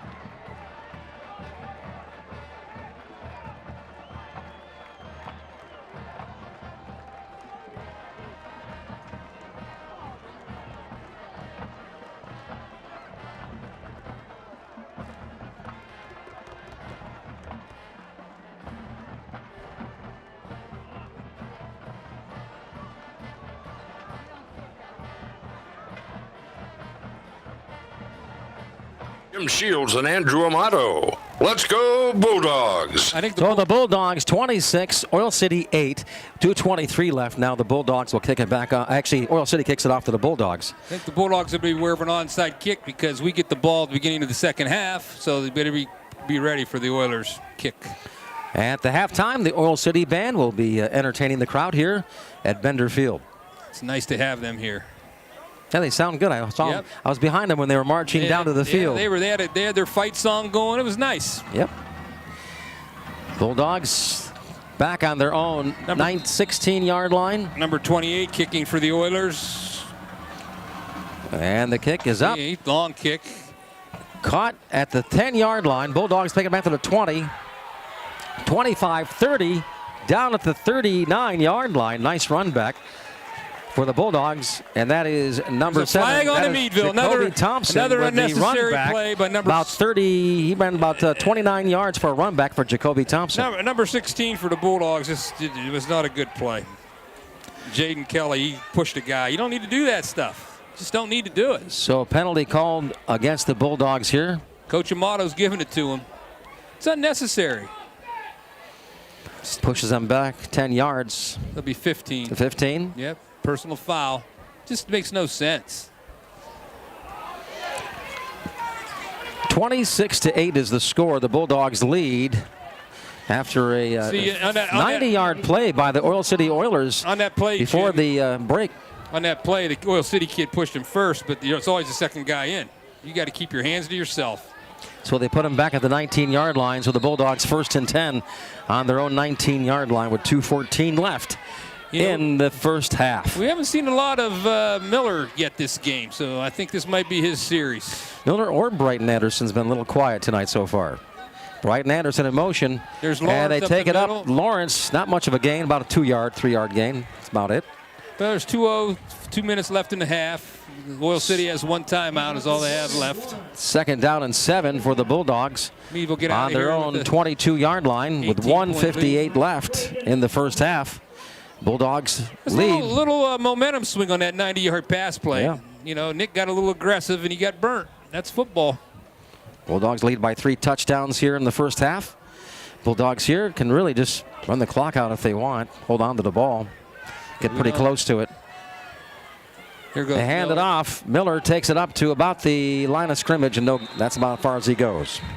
Oil City got some enthusiasm back. I mean, they had their heads down and their hands on their knees and hands on their hips. They got pep in their step after that after that first touchdown. Yep. 3rd down and 7 now for the Bulldogs on their own 23-yard line. About a minute left to go in the first half, and they lead by 3 touchdowns. The Bulldogs do. Knox also on defense. Plays both roles. He's a tough kid. I in last year's game, he's making tackles all over the field. He's doing that tonight too.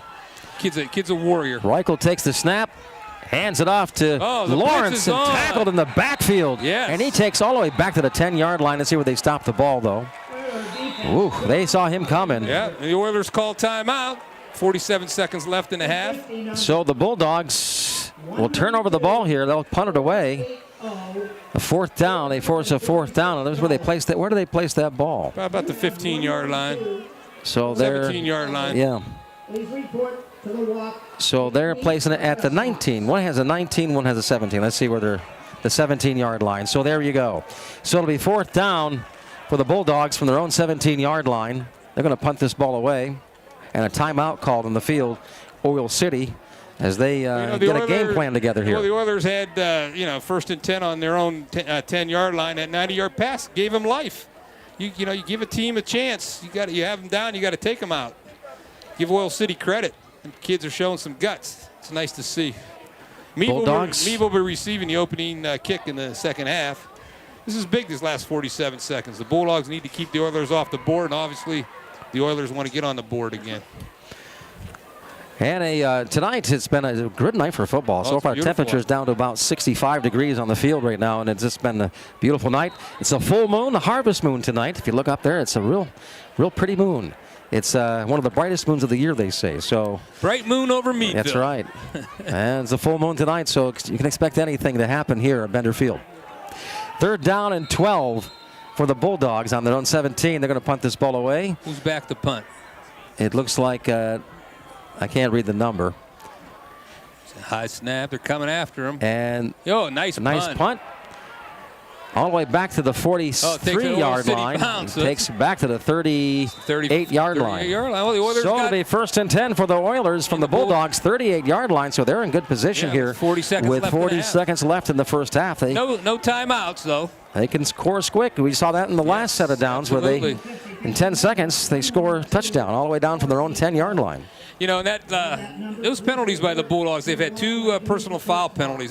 You can't do that in high school football or any football. That's 30 yards of ground you have to make up.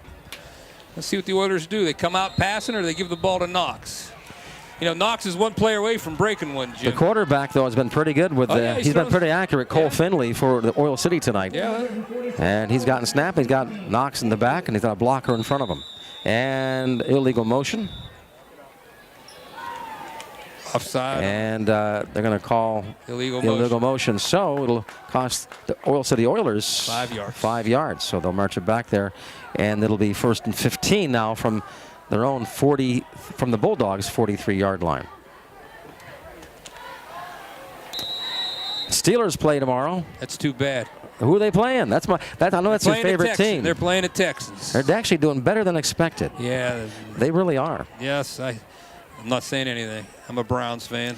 I used to be until they traded Mansfield. And the minute they traded Mansfield, it's up. Mayfield.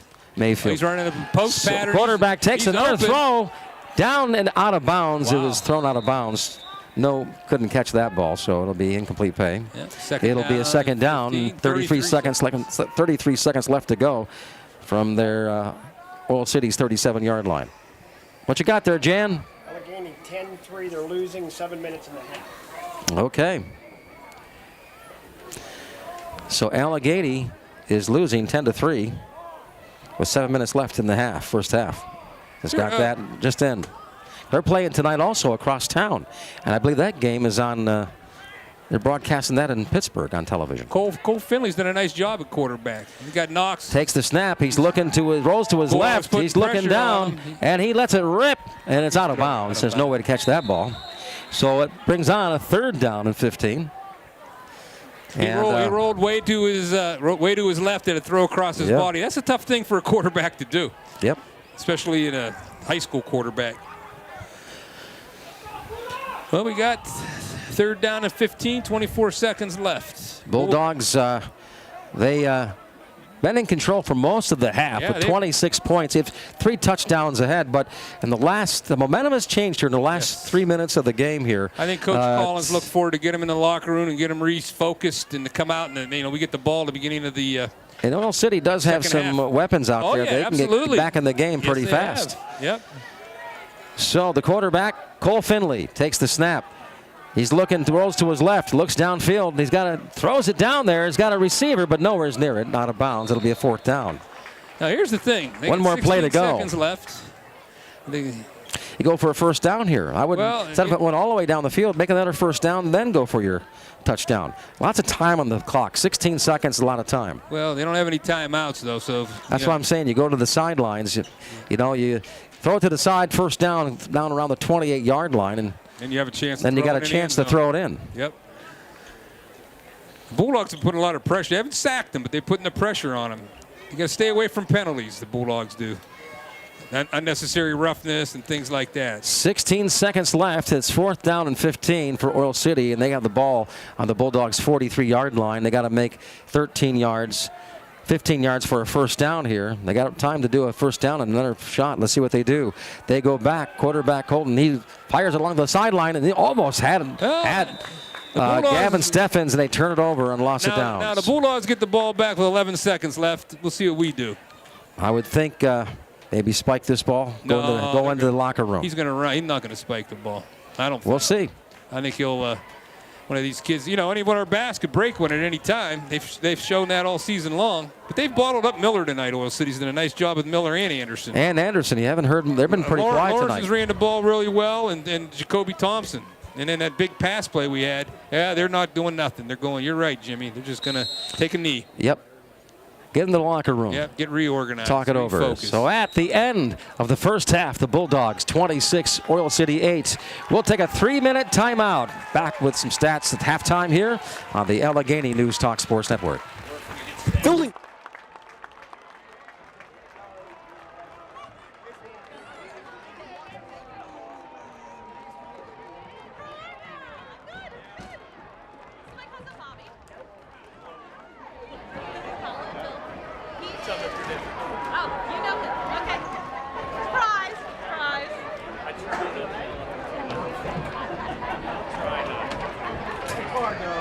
It's way more about, I talk to the kids way more, it's like, it's not about your strike zone, it's his strike zone.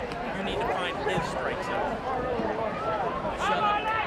Run your mouth isn't doing you any good.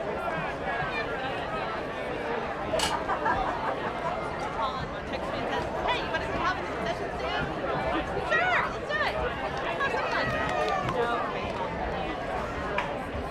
See, okay, let's do it. And then my children run around the field. And they come in, Mom, can we eat some more?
OFC High School Music Primary sponsors at the 2023 edition of the OFC High School Order Marching Band.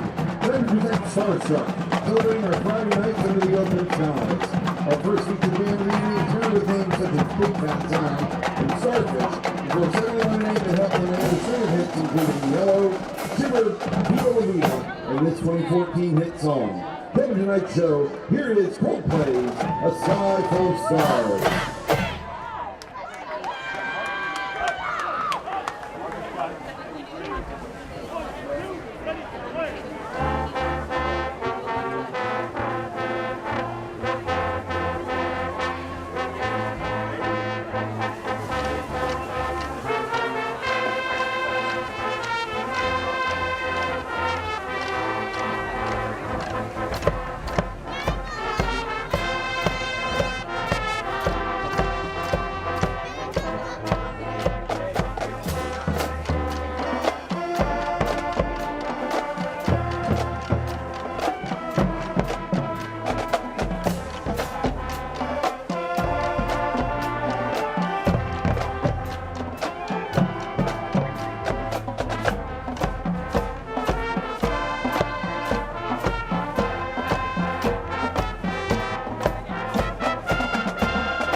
Our next piece gained pop culture notoriety for its being featured in the 1999 film Mystery Men and the 2001 DreamWorks film Shrek. It has been featured in many memes since and ranked consistently in the top 10 of the most streamed rock songs from 2017 until 2021.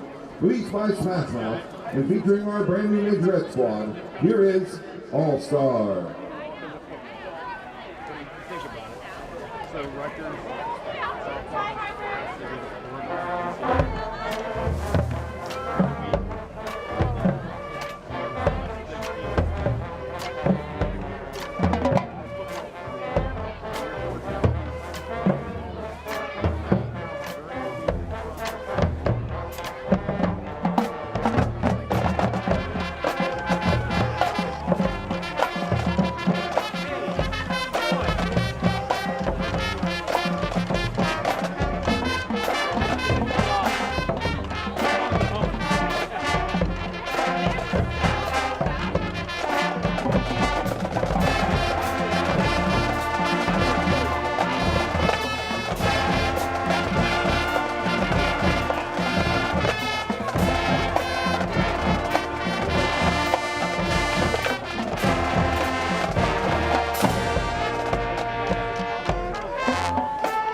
Garnering over 49 million monthly listeners and over 5 billion downloads, the Grammy-nominated rock band OneRepublic is ranked in the top 50 of the most listened to bands in the world on Spotify.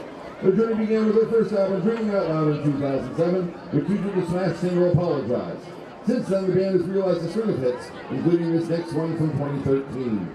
The band concludes the show this evening with Counting Stars. Right here. It's right here. They just said to time. We were there, yeah. Oh, we were. We're always on the 50. Yeah, I beat It's a home game.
our season sponsors are called. Somebody thank you guys for bringing this out to Mr. Littler. Celebrating Settlers Henry Matthews.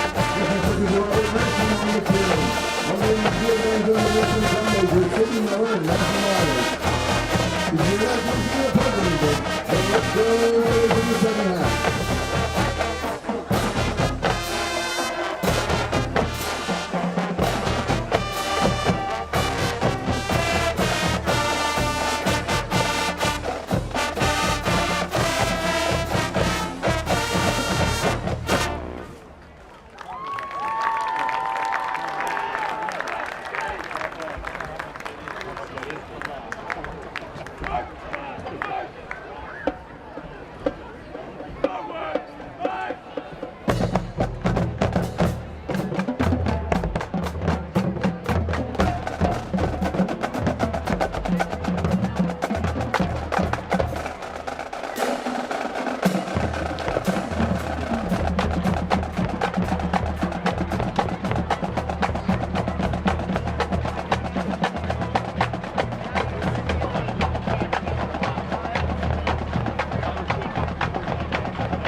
Armstrong has a history of being engaged in the areas where we provide service. One of these ways is through breaking bread. Food insecurity affects over 12 million children and 5 million seniors nationwide, putting them at risk for chronic health conditions. We're taking a four-prong approach to fighting hunger by collecting donations, volunteering time, donating money, and raising awareness. Visit ArmstrongOneWire.com/breakingbread to find a list of community feeding programs in your area. Armstrong Comfort is excited to announce that we're now serving Crawford and Erie counties. As a proud member of the Armstrong Group, we carry on the tradition of exceptional customer service. Our honest, licensed, and experienced plumbers and HVAC technicians have been serving our customers for over 65 years. For heating, cooling, or plumbing repair and installation, count on Armstrong Comfort. Visit armstrongcomfort.com or call 814-250-0101. Ask about our Peace of Mind Club and save on maintenance and emergency repairs. My name is Matt Romeo. I've been at Armstrong for almost 9 years now. What I love most about my role as a lead tech is making a difference in my techs that I'm looking after, making a difference in their lives. I make sure that on their jobs, they have the help that they will need. There are so many opportunities to advance in this company. The training has been absolutely first class. Armstrong cares about our customers getting installed and serviced, but they mostly care about us going home at the end of the day. When we say don't trust your internet to just anyone, we mean it. At Armstrong, our network is monitored 24/7 by multiple highly trained engineers, not just a single person. What else? If you ever have a problem, all service visits are free. That's right, we come to your home to fix things, unlike those other guys. Armstrong, unmatched employees, unmatched technology, unmatched fiber network. Armstrong has been a part of the Meadville community for 70 years. We helped you get online with Zoom Internet. Our Breaking Bread program began fighting hunger in our communities. Enhanced Wi-Fi delivered coverage, security, and control of your network. Zoom Extreme brought internet speeds up to 1 gig to the community. And in 2022, Armstrong was named CableFact's Independent Operator of the Year for the second time. When you support Armstrong, you're supporting your local community. Transform your business internet with Armstrong Business Solutions. Our advanced 10G fiber optic network gives you the ability to experience lightning-fast upload and download speeds with unlimited data. But that's not all. Wireless internet backup combats network disruptions, and Business Pro Wi-Fi helps monitor and manage your network from anywhere. Get your business up to speed with connectivity that works for you from Armstrong Business Solutions. Go to ArmstrongOneWire.com/business. Some companies will tell you they have the best customer service. No, I'm sorry. That's not a part of our policy. We can't really help you there. Some companies will tell you they have the best technical support. Yeah, let me just put you on with somebody from technical support right now. Please hold. I don't need tech support when you're tech. Technical support, how can I help you? Some companies will tell you that your call is very important. Only Armstrong provides you with the customer service you deserve.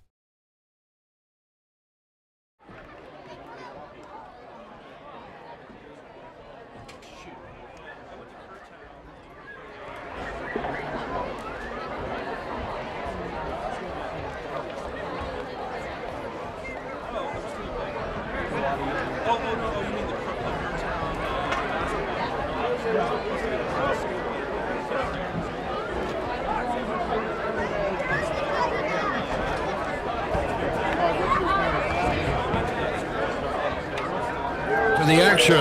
Yeah, the action's about to begin in the second half here in about 2 minutes to the kickoff to start off the second half. The Bulldogs tonight are in complete control, except for the last 3 minutes of the first half. There was some light at the end of the tunnel for the Oil City Oilers as they scored their first touchdown with about 3 minutes left in the first half. But the Bulldogs tonight, it's going to be it's a big mountain to climb here, John, because they got 24 points. Actually, about not 24, but 19 points to make up. Well, we're up by 18, so we'll see what happens. 3 touchdowns, and Oil City's got. It looks like they'll be going for 2 most of the time. I see there's old Tom Riesenweber from the Erie Times News is down here tonight, doing his podcast. It's a big game for the Bulldogs and the Oilers. It's like you said earlier in the broadcast, it's region supremacy tonight's on the line. Yeah, the Bulldogs, again, they have to say it, in our region has been just running away with the area, except for when they go to play McDowell or Cathedral. Yeah. But those are just bigger teams, bigger and just, the best kickers so far this year I've seen, though. And I was talking about this earlier today, too, when I was at the banquet earlier, and we're talking about where you don't see many good kickers in high school football. And it's true. There's not a lot of. It's hard to find them. That kid from Fairview. Fairview, as I was going to say. He was kicking the ball into the end zone. He made that 40-some-yard field goal. He made a 40-some-yard field goal, but during practice, I was watching him doing 50, 55 yards.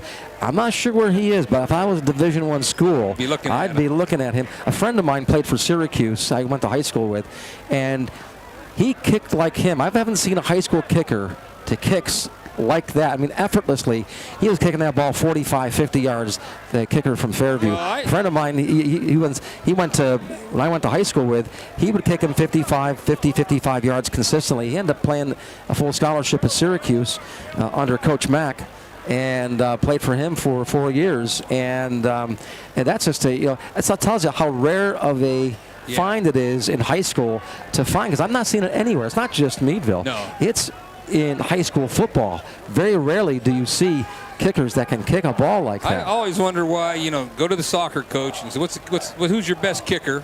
Can I have him on Friday nights? Right. Let him, we'll protect him. We'll make sure he won't get hurt. Kick extra points for me. And hey, you're in a close game. You need a field goal. Like you see what happened against Butler. It's not like it was a long field goal like Nick was injured. That played a factor in it.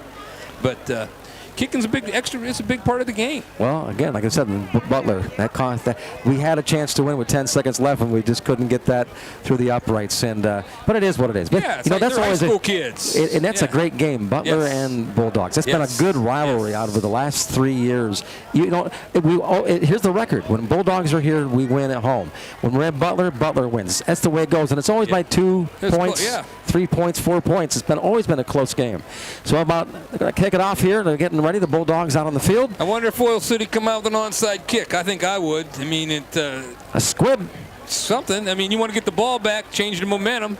I saw in the NFL last week quite a bit, and one of the games, I forgot who it was, they got back within striking distance by scoring off a couple of squibs. A game of possessions, you get the ball. Let's see, we're ready to go. Kicking off for Oil City, what's his number? Is that 18? I can't see his one number. Yeah, I can't see the number from the side, but we got Jacoby Thompson back for the Bulldogs back at the 10-yard line. It's 28's kicking for the Oilers. That is Hank Lockhart's the kicker for the Oilers. He's coming up to the ball. So here we go. They kick it off. Kicks off. And then Jacoby Thompson actually caught by Anderson. Oh, he's got a hole. 30, oh, nice. 40. Oh, nice tackle. 37, 38-yard line. He almost broke that, Jimmy. Yeah, he did. So that was Brandon Miller. Brighton Anderson. Brighton Anderson, I'm sorry.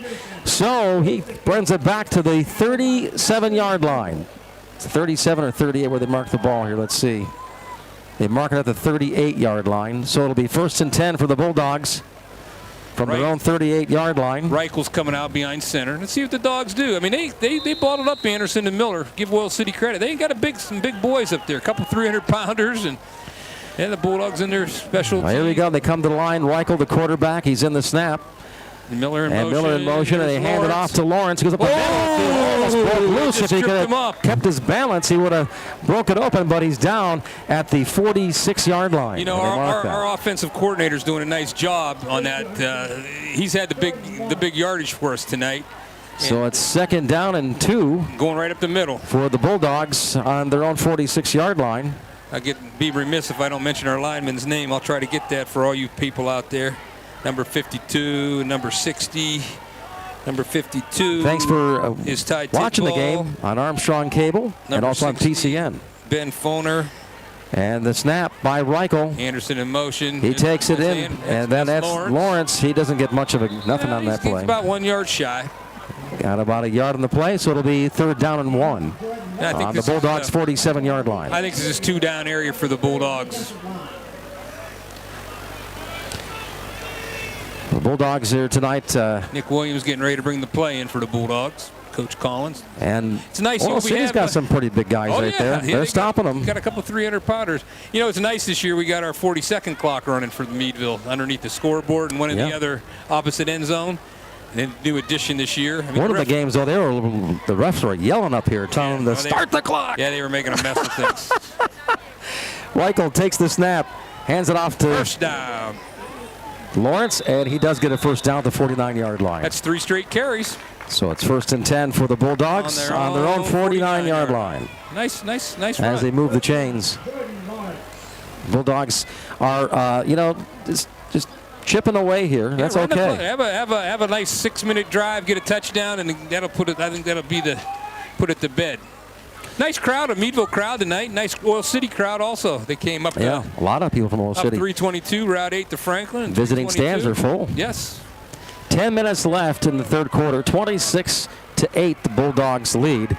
And they're at the line. It is 1st down and 10. Other guys are with. Snap the ball. That is Brandon Miller. He takes it to the 40, down to the 41-yard line. Nice run for Braden Miller. Or Brighton Anderson. I get the 8 and the 3. I get messed up there. No, so that was, Brighton Anderson. No, that was Miller running the ball. The speaker said. Well, he didn't know what he's talking about. Yeah. That was Miller. It is Braden Miller. 23. That's what I thought. From the Downtown Mall Studios, this is WMGW Meadville, WTIV Titusville, and WFRA AM Franklin. 9:22 left in the 3rd quarter. The Bulldogs are 2nd down and 1 on the Oil City 42-yard line. Knox made a nice defensive play on that. He's a good linebacker, that kid. Reichel snaps the ball to Braden Miller. Anderson, and not much of a gain there. He's short of the 1st down by about a yard. That was Anderson. It's close. So it'll be 2nd down, 3rd down and 1. 3rd down. 3rd down and 1 for the Bulldogs. Boy, that's really close. That's just nice drive so far. Let's get another 1st down. Keep the clock ticking away. And so here Williams bringing the play in. They're going to bring in Nick Williams. You know, it would be a nice play here, I think. To throw the ball, actually. Yeah, fake into the line. And that's what I'm thinking. If Meadville will throw to the tight end, I don't think a tight end for Meadville's caught a pass in about 10 years. Yeah. It'd be nice to see that. I think 3rd down and 1 for the Bulldogs on the 42. The 1st down. Brandon Miller takes it up to the 37-yard line. Takes it down to the 37. About a 5-yard run for a 1st down for the Bulldogs. Nice run. 1st down, we're getting 7-8 yards every 1st down. That makes every 3rd down very manageable. Yep. 8:18 left in the 3rd quarter. No score so far in the 2nd half. 1st down and 10 for the Bulldogs on the Oilers' 37-yard line. Damian Jenkins bringing the play in for the Bulldogs, number 5. He's had a nice season so far for the Dogs. Bulldogs break the huddle. Reichel's up under center. He's got Lawrence in the back, in the fullback position.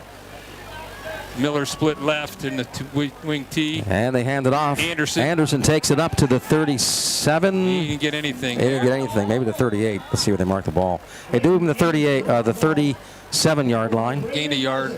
They've keyed That's on close. him. They've keyed him. They didn't gain anything. They didn't get anything. No, it's 2nd down and 10. 2nd down and 10.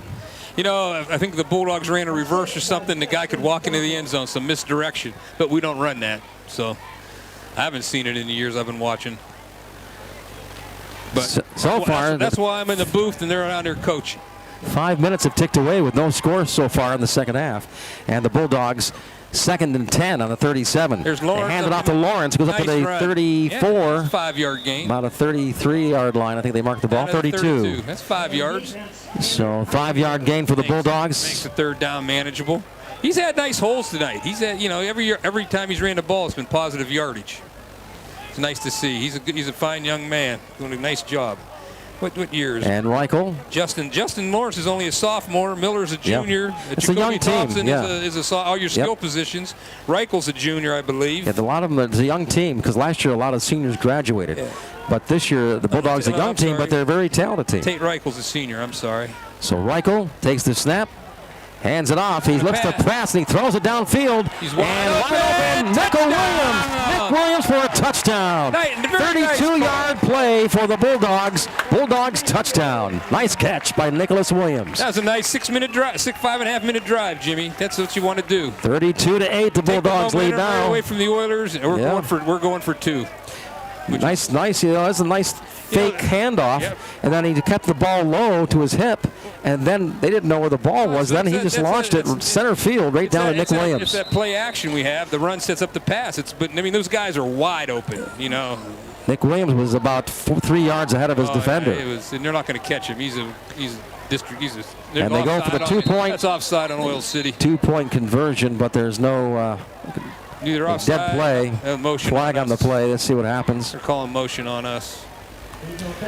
Yep, illegal false start. So you can't. Bulldogs, so it comes back 5 yards. You know, you're playing a good team in a close game. You just cannot have these mistakes on the goal line on these 2-point conversions. It's my pet peeve. You probably can tell. I've talked about it all night. You got to make them. You know, you get in a close game, you got to have it. 6:24 left in the 3rd quarter, and the Bulldogs scored the first points in the second half for either team. I think you're 32-8, the Bulldogs lead. Now they're going for a 2-point conversion. Reichel takes the ball, snaps it, hands it to Lawrence. Lawrence gets tackled in the background. No, not even a chance there. So nice play by Oil City. Number 23 was on that tackle. Bulldogs 32, Oil City 8. 30-second timeout after this on the Allegheny News Talk Sports Network.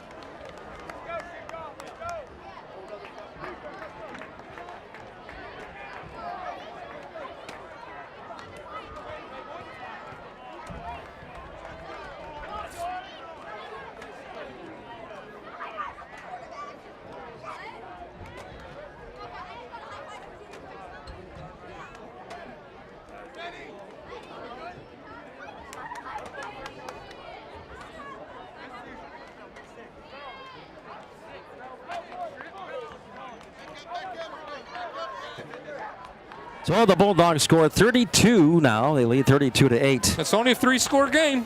Yeah, 3-score. Yeah, you need to make those extra points. And by the way, this is John Matillo, not Andrew Amato. That's right. Andrew's tonight doing he's up at Allegheny. Out the Allegheny game, because I guess they can't find someone to run a clock. He's really popular, that kid. I was Andrew's. Is it hard to run a clock? Coach. Is it hard to run a clock? I don't know. In Meadville, it might be. Yeah, I don't know. So it's Pay like, must be pretty good, Jim. Yeah, maybe. All right, come on, Giovanni. What kind of kick? Another kick. And he takes place. back to the Bulldogs. The Oil City gets it at their 20, the 25. Brings it back to the 30. Nice run down to the 32-yard line. So it'll be 1st and 10 for Oil City on their own 32-yard line to start their first chance at a touchdown here in the second half. The Bulldogs, they took 6 minutes on that last drive. Took a lot of time off the clock. Let's see what they do if they go to the passing game or they want to keep feeding Knox. We'll see what happens. And Knox is used to breaking off a couple big runs a game. Well, Knox has been quiet because he hasn't had any. There's been no offense so far in the second half for Oil City. This is their first chance with 6 minutes left in the 3rd quarter. Oil City's tight formation. Got one guy split wide right, number 1. He's their best pass receiver. He's done a nice job, Gavin Stevens. He's the one that caught the long bomb. Cole Finley, the quarterback. Hands it off to Knox. Oh, goes up to the. He's tackled. Got about a yard. Nice tackle by number Yep. 52. That's a Tidball, I believe. Yep. So they got to the 32-yard line. It'll be Ty Tidball. second down and 9. You know that kid's a monster. Oil City. Tidball. Let's see his size. Ty is a senior, 6 foot, 210 pounds. Tough kid. I bet you John Amato just loves him. 5:52 left in the third quarter. Bulldogs comfortable lead here, 32-8. Oil City has the ball, second down and 9 on their own 32-yard line. And they're in the I formation. Under center. Cole Finley, the quarterback, takes the snap, hands it off to Knox. Knox goes to the left side to the 35, down at the 36-yard line. Up to the 37. So it'll be, they're marking it 3rd and 5. at the 36-yard line. There we are. So it'll be third down and about 6. Yep, long 5. 5. So third 5. down and 5 for Oil City on their own 36. 5:07 left in the game. Clock keeps ticking into the future. Nice night here at Bender Field. Temperature is about 65 degrees. A warm night for the last day of September. October 1st is tomorrow. I can't believe it's already October. Time flies. Sure does. Oil City quarterback Finley looks down and he's got a guy open. Nice defensive. But they're calling a flag on that play against Brighton Anderson. We'll see if it sticks. That was beautiful defense. Number 23 for Oil City, the intended receiver. He knocked that pass away. And his name, that is Johnny Hardengrader. And let's see whether the referees are at the awful call. Midcourt at that is midfield here, explaining going over and see what the flag was for. Well, if he calls is it interference, we'll find out. Well, it's going to be interference either offense or defense. That was just an awful call on Meadville. So we'll see what they call. There was knocked the ball away and everything. Anderson was right there on the face. Picking the flag. Number 23. No flag. That's a good call. All right, so no foul. You know, sometimes and that makes it a third down. Well, it is offense to the referee. He just anticipated interference. He should have ate that flag. So 4th down and 5 now for Oil City. On their own 36-yard line, the punting team comes out. Oil City just can't get momentum here going in the. I don't want to criticize the officials because we don't have that many of them. No, and the ones we've had here have been pretty good the last 2 games. There was some games where they forgot to give you. The Cash game, they threw too many flags. Well, there were some games away from us, like we had on the road where they didn't give you hand signals. They didn't know what they were. They never told the audience, and the coach was saying, "Well, what's the call?" But I think they're learning. Timeout called by Oil City. They're going to think this one over. We'll take a 30-second timeout. Come back after this. The Bulldogs lead 32-8 on the Allegheny News Talk Sports Network.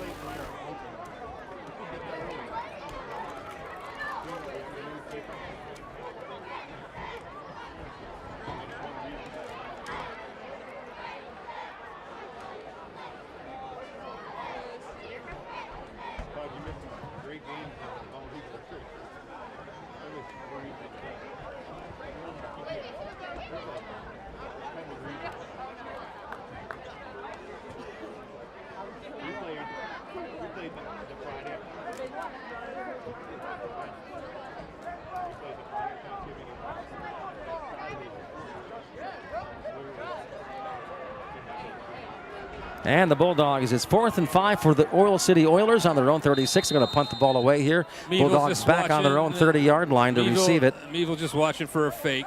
See, there it is, the and fake. Then they throw the fake. And then intercepted by the Bulldogs. Beautiful play. They saw that coming a mile away. Number 23. Is that Miller made the interception? No, it wasn't Miller. That was number 26 for the Bulldogs. And that is Ryan Elverton. Beautiful play. He anticipated that. He saw it coming. Coach Collins was ready for it. He had his defense prepared. And you can't outthink the Dogs tonight. Beautiful play by the Bulldogs. So the Bulldogs will take it over 1st and 10 on the Oilers' 42-yard line with 4:40 left in the third quarter. Meadville, that's a nice defense by the Bulldogs. Other than that one big play, Jimmy, they've shut them down all night long. I think they've had a lot of 3-and-outs, the Oilers. What a beautiful interception. He anticipated it, stepped in front of him. All right, Jacoby's in the shotgun. Shotgun formation for the Bulldogs. Jacoby Thompson takes the snap, hands it off to Lawrence up the middle to the 40, down to the 35-yard line. There's some misdirection right there. Nice run. So that is going to be about 3 yards shy of a first down. It'll be second down and about 3. Lawrence is by far probably our, well, Thompson had that big long run a couple, but I think out of the backs, Lawrence has been our leading rusher tonight. Tonight he's had a lot more action than you've seen in the previous games. Yes, because I think they're keen. They've been keen on Anderson and Miller, and and you see Jacoby, he runs with the ball a lot, a lot of times. So he's not running as much as far as orchestrating the plays, doing more of that tonight. Yes. So here we go, shotgun snap, Bulldogs.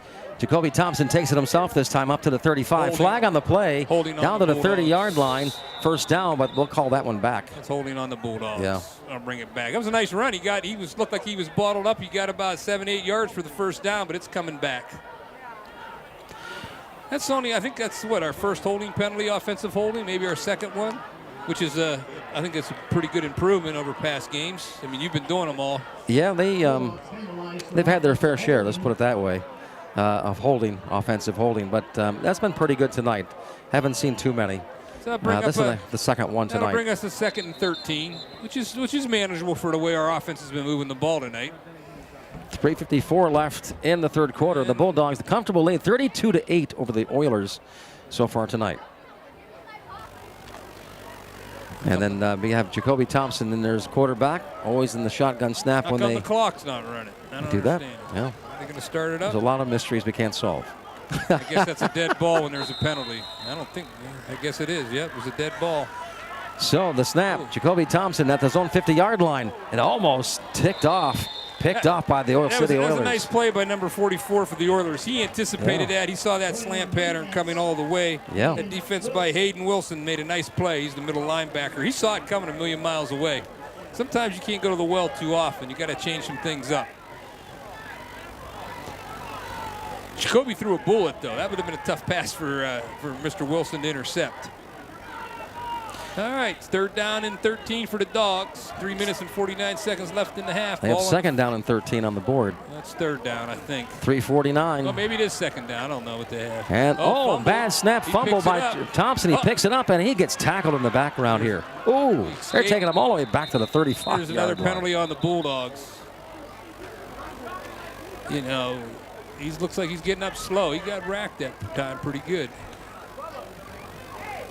They decline. Oil City will decline that penalty. Yeah.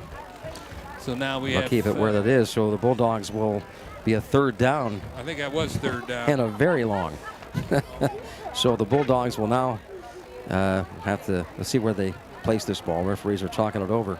See, I stated earlier in the game, Meadville can't play from behind the sticks. It's very difficult for them the way their offense is set up.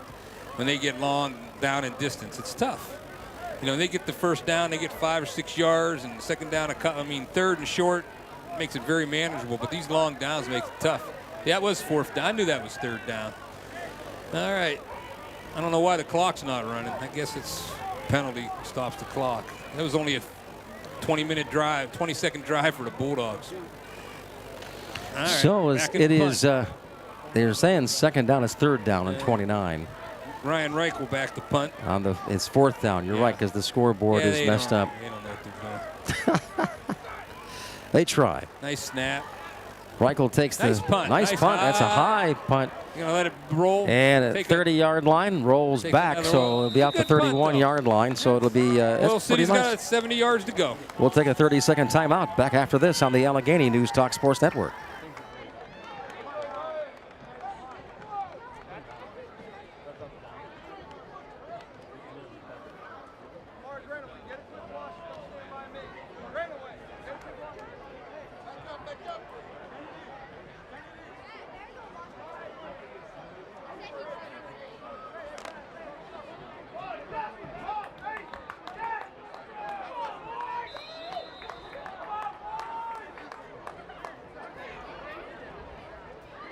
Meadville Bulldog football on WMGW Meadville, WTIV Titusville, WFRA Franklin. New formation for the Oilers here. Here he goes on the outside.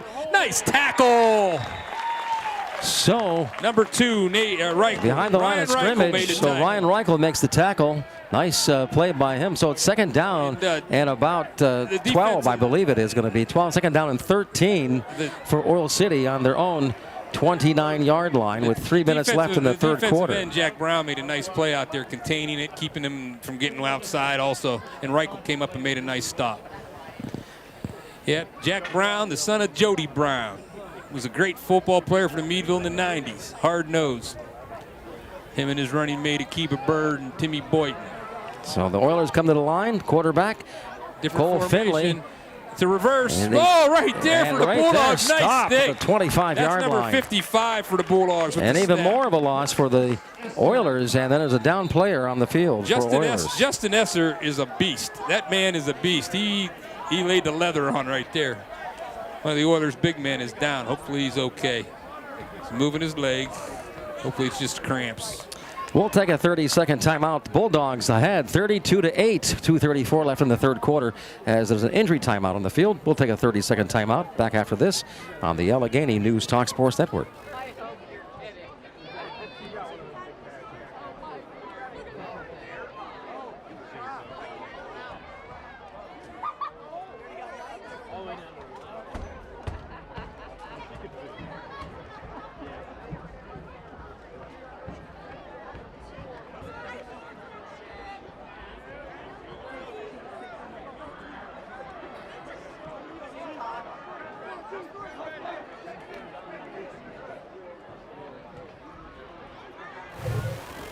That's number. And we are back. 2:34 left in the third quarter, and the injured player for Oil City is up number 75. That is Tanner Keitlinger, 306-pound Tanner Keitlinger. He's walking off the field. I think he just had a cramp. It doesn't look like. Hopefully the young man's okay. He's played both ways, offense and defense. It's tough. These high school kids. A lot of them go both ways. Steelers play tomorrow on our sister stations. On WRQW 94.3, Rocky 94 and 107.7 tomorrow. Listen to the Steelers live. And the Oilers are in the I formation. Got two split out left, split out right. Quarterback takes a snap. He looks back to pass. Pressure on him. And he throws it down the field to the half-point mark. And right there, the Bulldogs picked it off. Bulldogs did. At the 45-yard line. Another nice. What great coverage. Marking at the 43-yard line, so the Bulldogs will take it over.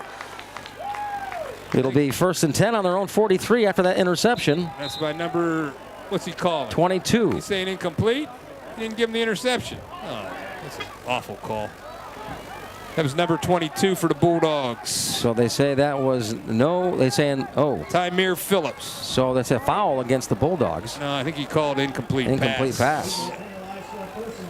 Personal foul, it was. Roughing the quarterback. That's just stupid. Well, can't do that stuff.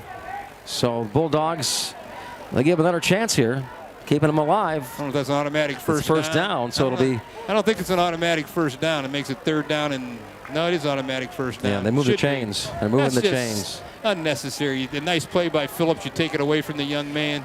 That's where the Bulldogs' discipline breaks down on the defense. They get kind of carried away sometimes. That's their third foul. The coach has got to settle that down. If you do that, come out of the game.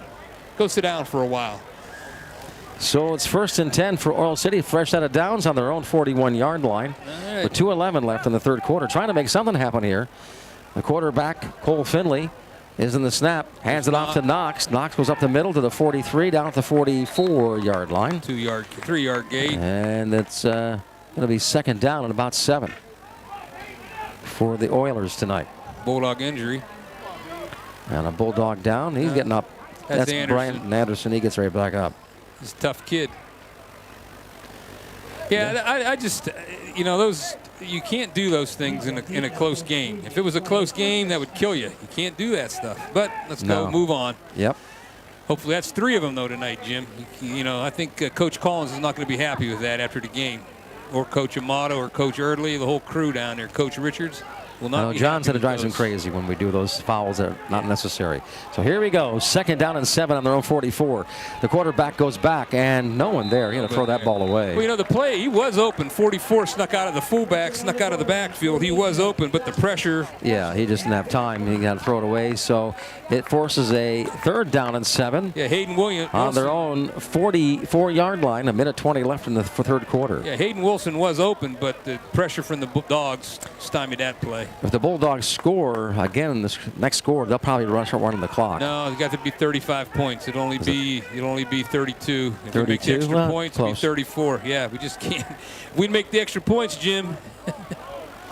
I think they might run it. Here we go. There's Knox. Knox takes it up He got to about nowhere to run. the. He didn't gain a yard. He lost a yard. He got the 30. They marked it to the 30, the 44-yard He line. didn't gain a yard. So he didn't gain anything. 4th down and 7. Braden Miller on the stop. That young man's he's a tough kid. Good football player. Good baseball player. So now the fans are Oilers will yelling out, punt it "Watch the away. fake." I don't Watch know. for the fake punt here. They tried it last time. They got burned. I don't think they'll try it again. You never know. What do they have to lose? We're down to 40 seconds.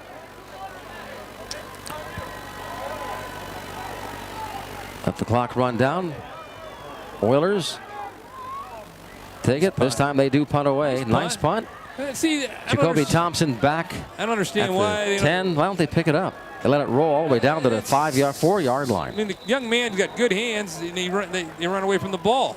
So the Bulldogs will take it over. 1st and 10 on their own 4-yard line with a nice punt by the Oilers. With 26 seconds left in the 3rd quarter, the Bulldogs ahead, 32-8. Put 2 guys back there, and there's no place the guy could catch it. They could run them back. That's a nice punt, though. That's what, 50-yard punt. Yeah, Over it was 50 nice. yards. Down to the 4-yard line. What did he punt it from the 30? It's almost 70 yards. Punt and roll. Well, I think the Bulldogs will say, well, you know what? Let's see if we can make it from. We did it before. Yeah. We did a 90-yard. I remember back in the 90-yard day, play in the first half. We played Hollidaysburg, and they punted and the ball on the 2-yard line, and then Journey Brown proceeded to run 98 yards on the first play. Now, he was special. Bulldogs take the ball, run it up There the you middle, go. and There there's you the go. 10 Nice onto the nice 15 move. down at the That's Miller. 16-yard line. Miller. That is Braden Miller with a nice. They move the chains. 1st down for the Bulldogs. I just like to say this: Journey Brown's the greatest athlete District 10 history. If you say so. Oh, I know. 1st and 10 on the 1st and 10 on their own 16. But he accomplished. I haven't been around here long enough to know. He was the greatest, hands down. He was a great player for sure. All right, end of the quarter, Jimmy. We're up 32-8. So at the end of the quarter, the Bulldogs 32, Oil City 8. 1 minute timeout. Back after this.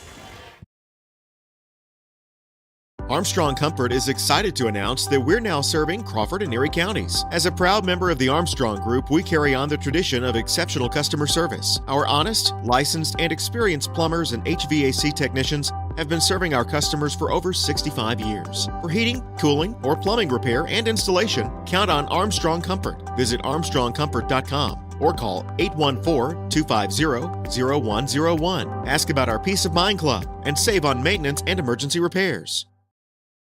Armstrong has a history of being engaged in the areas where we provide service. One of these ways is through breaking bread. Food insecurity affects over 12 million children and 5 million seniors nationwide, putting them at risk for chronic health conditions. We're taking a 4-prong approach to fighting hunger by collecting donations, volunteering time, donating money, and raising awareness. Visit ArmstrongOneWire.com/breakingbread to find a list of community feeding programs in your area. And the start of the final 12 minutes of the game. The Bulldogs 32, Oil City 8. And the Bulldogs will be 1st and 10 on their own 16 after a 1st down. That was Miller's best run of the night. And Brandon Miller just keeps chipping away at the yards. He's a tough kid. Does a nice job. And Lawrence tonight, as well as having quite a bit of yardage tonight on tonight's game and breaking out tonight. There goes Miller right and there. Miller takes it up to about not much of a gain, about a 2-yard gain. Yeah. Yeah, the clock keeps moving. Bulldogs' next game will be against McDowell next Friday night in Gus Anderson Field in Erie. So that's going to be a tough tough one, Jim. Absolutely. For the Dogs. I Absolutely. mean, the physicality of and the numbers that McDowell has, a 6A school against a 4A makes a big difference. Why don't we play some 2A schools? See what would happen. I mean, that's don't get me started on District 10. So here we go. Fourth. It'll be 2nd down and 8 for Oil City or Bulldogs on their own 18-yard line. Reichel takes the snap, hands it off to Lawrence up the middle Nice to the 25, down to the 30-yard line. First down for the Bulldogs. He's had a nice night, Jim, running the ball. Tonight he's had quite a few yards, Lawrence has. The offensive line, Gilberto. He's done a nice job, number 64. Injured player for the Oilers, number 26, down on the field. Hopefully he's okay. Yeah, we'll take a 30-second timeout. Back after this. Number 4, $250 winner, Bill at Paula District.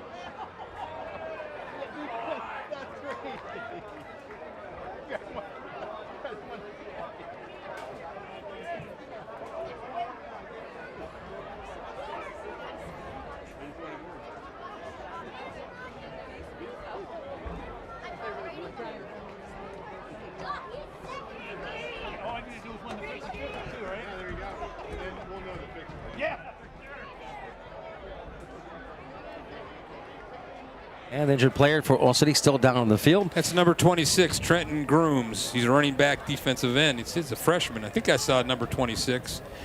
That's tough for freshmen playing varsity football. Yep, number 26. Young man looks to be okay. Get a nice round of applause from the Meadville faithful and the Oil City faithful. We got 11:08. Can the Bulldogs put a drive away here, Jim? Go 90-some yards for a touchdown? We'll see. I think they'll just run this ball as much as they can to run the clock down, and not too many fancy plays here on out.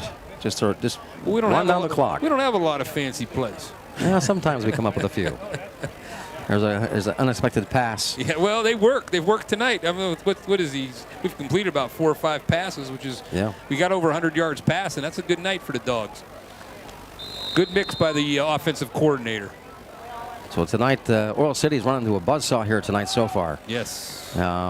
Bulldogs on top of their defense, and their offense is been doing fairly well here tonight so far. Reichel takes it, hands it off to Lawrence. Again. Lawrence goes up to the 34-yard line. Ethan Knox on the Maybe tackle. he gets a last effort to the 35, and he does. So it'll be 2nd down.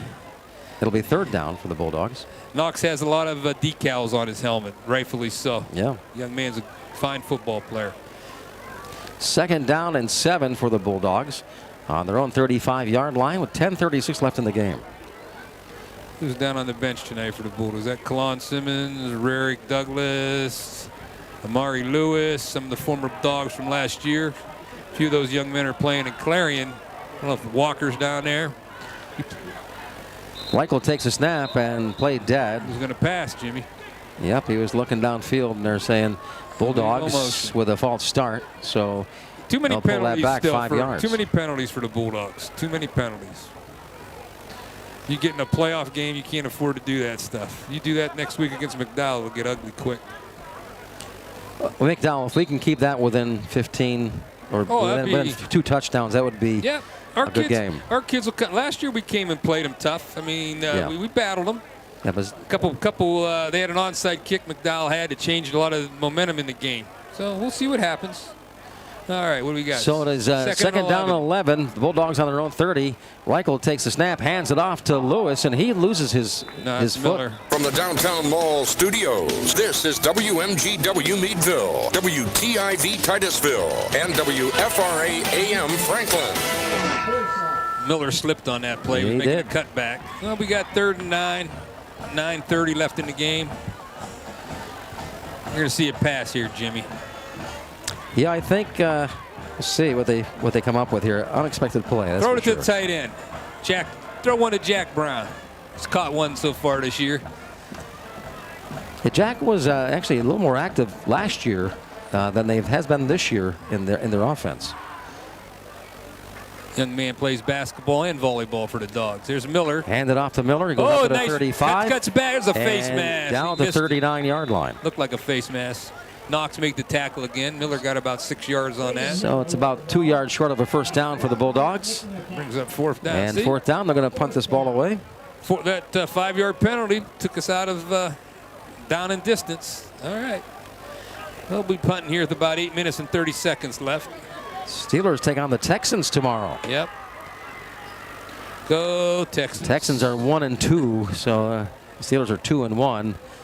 And what is your famous Browns? We play the Ravens, the Browns against the Browns. Yeah, that should be a good game. Yeah, Browns defense been they're coming to block it. You better get Bulldogs just get the nice, punt away, nice just punt. barely. Nice punt, takes a nice bounce. Well, City takes the catch at the 18, down to 30. He's got the 35, down at the 37-yard line. Nice run back nice for Oil run City. back, about 30-yard run back. 20 yards, because he started the 17. He's at the 37-yard line, 39-yard line. They got it on the. Nice run. Nice. It is That's a nice 37. punt. He almost got that block. Yeah. Number 22 was coming hard at it for the Oilers. Number 22 is Justin Duckle. Yeah, Jack Brown on the tackle, number 32. So here we go. The Bulldogs 8-15. back on defense. Bulldogs have been pretty impressive tonight. With some pretty big stops. Knox has not had much success tonight. Maybe he's had 30 yards tonight. Maybe. Yeah. And that's a lot to hold him back to under 30 yards. Yeah, he's had a couple 6-yard run, but nothing over. Here he goes. Knox goes up to about the 36. He stopped. He didn't gain anything. Back to the line of scrimmage. Number 7. They gave him 1 yard to the 38-yard line. By the way, number 75 is back in the game for the Oilers. Their big offensive lineman who came off the field with an injury. 8 minutes left in the game. The Bulldogs 32 and the Oil City Oilers 8. The Oilers have the ball. It's second down and 9 on their own 38-yard line. Full moon tonight, and it's I'm looking at the forecast ahead of time. It's supposed to be in the 80s this week. Yeah, we're going to have and our then last after week of that, summer. It's going to get cold. Yeah, it's going to get cold after Friday that. night. And they expect a rough winter this year, the Farmer's Almanac. I was reading that today. Well, a really bad winter. We'll see. That's why we live around here. The Oilers knocks up the middle to about the 42-yard line. Another nice play by the 41 Bulldog and a half. defense. Our linebackers have done a nice job. McClure and he's been on a lot of tackles. And Jordan Lawrence. So it is going to be third down and 5 for the Oilers on their own 42-yard line. Down to 7 minutes, Jimmy. So they're coming out. Oil City tonight, just because they rest so much on Knox to be most of their offense. It puts them behind when you're going to against a good defense like the Bulldogs. He's back to pass. Quarterback rolls out to his right. He throws it downfield to the right, and there's intercepted, but there's a flag on the play. Call holding on Meadville. And they're letting the play out, though. Oh, yeah, they'll play it out. So it's out of the bounds at the 50-yard line. We'll see what happens here. There's another flag on the play. So 2 flags on the play. We'll see where this mess untangles. With all If flags that's another personal foul on Meadville, that's very upsetting because it's not necessary. We'll see what they call. You get a reputation for that stuff, too. I mean, these referees talk to each other. They go, hey, you're playing Meadville, you got to watch them. They do some things they shouldn't be. So we'll see which flag. Well, City fans are giving Meadville a little. They will for the business. They probably will mean more here. So it's third down and 5 right now. They haven't. Well, that's a turnover, and you do foolish things, and it's only 6 minutes left, but you can't. Well, anyhow. Let's see what they call. I know Coach Collins and Coach Amato and the boys. They're not going to be happy with this stuff. It's just not necessary. You play a good, clean football game. You can't do these things. You got to keep your cool. Referees, all of them there, trying to figure this out. I see your flag means this, my flag means that. So what are they going to? So how do they wash each other out here? Hopefully they'll let us know, Jim. The first one I think has the most credence, right? The first flag. No, Then they add it on. Yeah, the second flag will add on to it. Both on the Bulldogs. We'll see what happens. I think they both are. We're talking to Oil City coaches, but they're on the Oil City sideline too. So Coach Collins remains calm. He's one thing about the Meadville coaching staff. There's a lot of gentlemen on that staff. They treat the kids well and they treat the parents well. And they have the best interest of the young men. Here he comes over to give Coach Collins the information. An explanation here to the Coach Collins. They'll see what they want to rule, how they want to rule on this play. Still trying to figure out City's what's going offense on. is on the field, and it was 3rd down and 5. They're marking the ball off on the Bulldogs. So they're going. Looks like it's going to be a 1st down, Oil City. Yeah, personal foul. A holding on Meadville, decline, personal foul on Meadville. Yep. That's the 4th one. That's just totally unnecessary. Coach has got to bring them together and say, okay, guys. Totally unnecessary. We're winning. Yeah. Enough's enough. Enough's enough. They might have thrown somebody out of the game, maybe. Yeah. I think they did. So Coach Collins is calling them over to the sidelines. We'll take a 1-minute timeout. Back after this on the Allegheny News Talk Sports Network.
Down and 10 for the Oilers on the Bulldogs 43-yard line. 6:34 left in the game.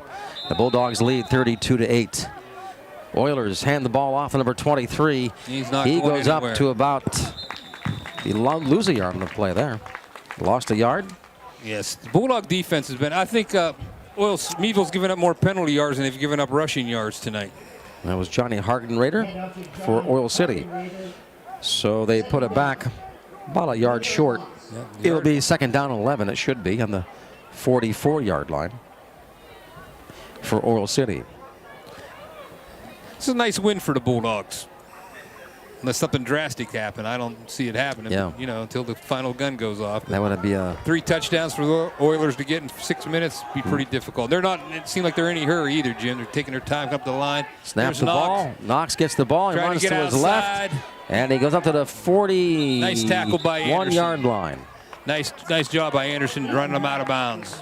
So they mark it the 41, and it'll be 3rd down and about 7. Knox ran about 30 yards for a 4-yard gain. Anderson was right there, and he made a smart play, too. You didn't see any extracurricular activity, didn't throw him down or nothing like that. Wrote him out of bounds, and boom. 3rd down and 7 for Oil City on the Bulldogs' 41-yard line. And the time 5:41 is stopped. Clock to stop at 5:41. And ran him out of bounds. Play clock's running down. 5, 4, 3. And the quarterback takes a snap for Oil City, throws it, nice. Oh, almost. Lucky to get picked off by the Bulldogs right there. Nicholas Williams right there, a little low, but that forces a 4th down. 4th down and 8. Let's see if we can see if the Bulldogs can stay away from a penalty to extend these drives, which they've done a few times tonight. You know, it's funny, without the band here for Meadville, it takes away a little bit of the excitement, and the student body's not a real big student body crowd either for the Bulldogs. Usually Friday nights they've had good crowds all season long with the students and the band. Last game, I believe, was homecoming. Yes, so it was packed. That was busy, and that was also military appreciation night. The cannon went off a few many times. And they had to stop the cannon because they got too many complaints. That's what they did. That's true. Yeah, my grandkids were crying. They thought they're not going to be joining the Marines. It shook the stands. Yes, it did. Shook the whole town. And timeout called by Oil City. We'll take a 30-second timeout. Bulldogs 32, Oil City 8. 5:37 left in the game.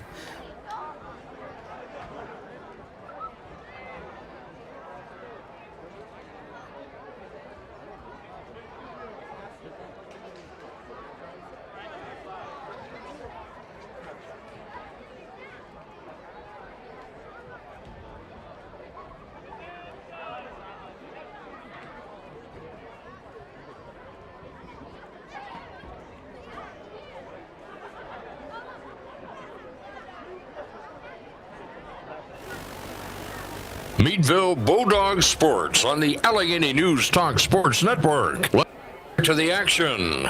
5:37 left in the game, and it is a 4th down and 8 on the Bulldogs on the Oil City's 41-yard line. Oil City has the ball. No, they're on the Bulldogs. No, the Bulldogs, I'm sorry, 41-yard line. So we'll see. Obviously, they're going to go for it here. Nothing to lose. No. You know, Oil City probably outweighed Meadville a lot tonight, but that doesn't always make a difference. The Bulldogs kids' front line has been tough. The whole kid and all of them done a nice job. Here we go. Let's see what the Oilers are going to run here. Oilers, Cole Finley, the quarterback. And he's going to take the snap. He's got Knox in the background. Knox gets it. And Knox looks to throw, but right there the Bulldogs on his heels. And he throws the ball out of bounds. No and flags. They turn it over, so the Bulldogs will take it over 1st and 10 on their own 41-yard line. That Coach Richards has his defense very, very well prepared tonight. They've answered all of Oil City's trick plays. Other than the one miscommunication on defense, they would have had a shutout. I mean, he had him ready to go. I mean, done a nice job. He's one of the best defensive coordinators in District 10, no question about it. So the Bulldogs here run that ball. Take time off the clock. Just 5.5 minutes left in the game. Coach Amato, he looks happy down there with his line play. Smiling, got his hat off. Grow some hair, John. So here we go.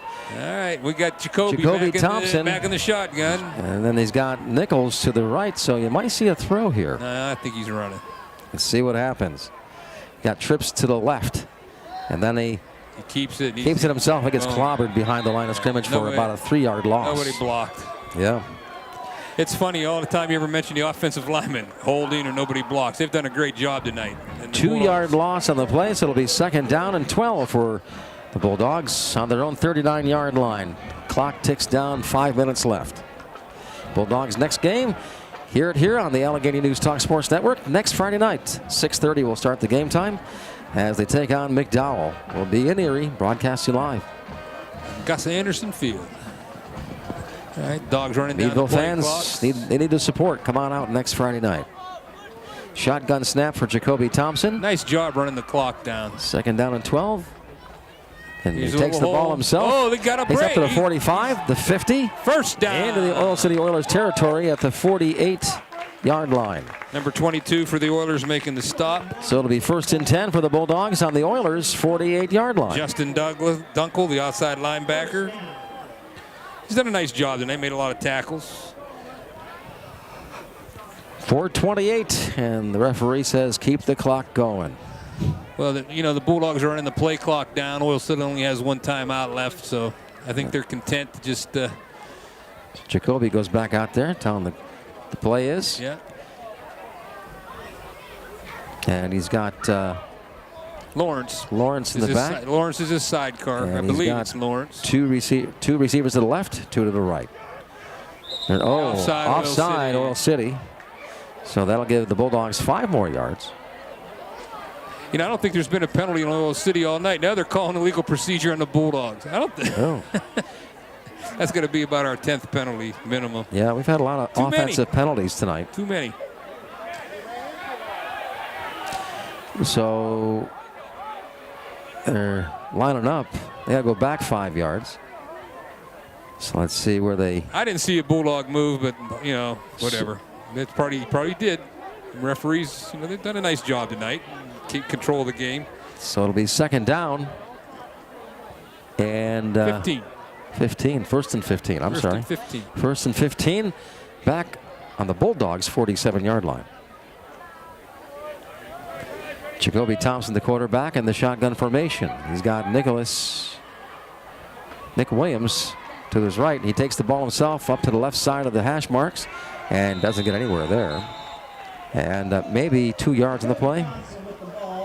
Jacoby's done a nice job tonight. He handles the offense very well. Lets the play clock tick down. Hangs onto the ball, has good ball control. So forces 2nd down and 15 for the Bulldogs on their own 47-yard line. 3:35 left in the game. The Bulldogs here comfortable lead tonight, 32-8. It's going to be a nice win for Meadville. It'll give them the region championship because Warren and Franklin is not going to beat us. There's no question about that in my mind. So We have a tough one next week, though. McDowell's going to be a handful for us. Jacoby Thompson, shotgun snap, hands it off to Braden Miller. Braden Miller trips himself up in the backfield and no gain in the play. And mark him back at the 46, actually a yard loss in the play, so it'll be 3rd down and 16. Oil City's done a nice job on Miller and Anderson tonight.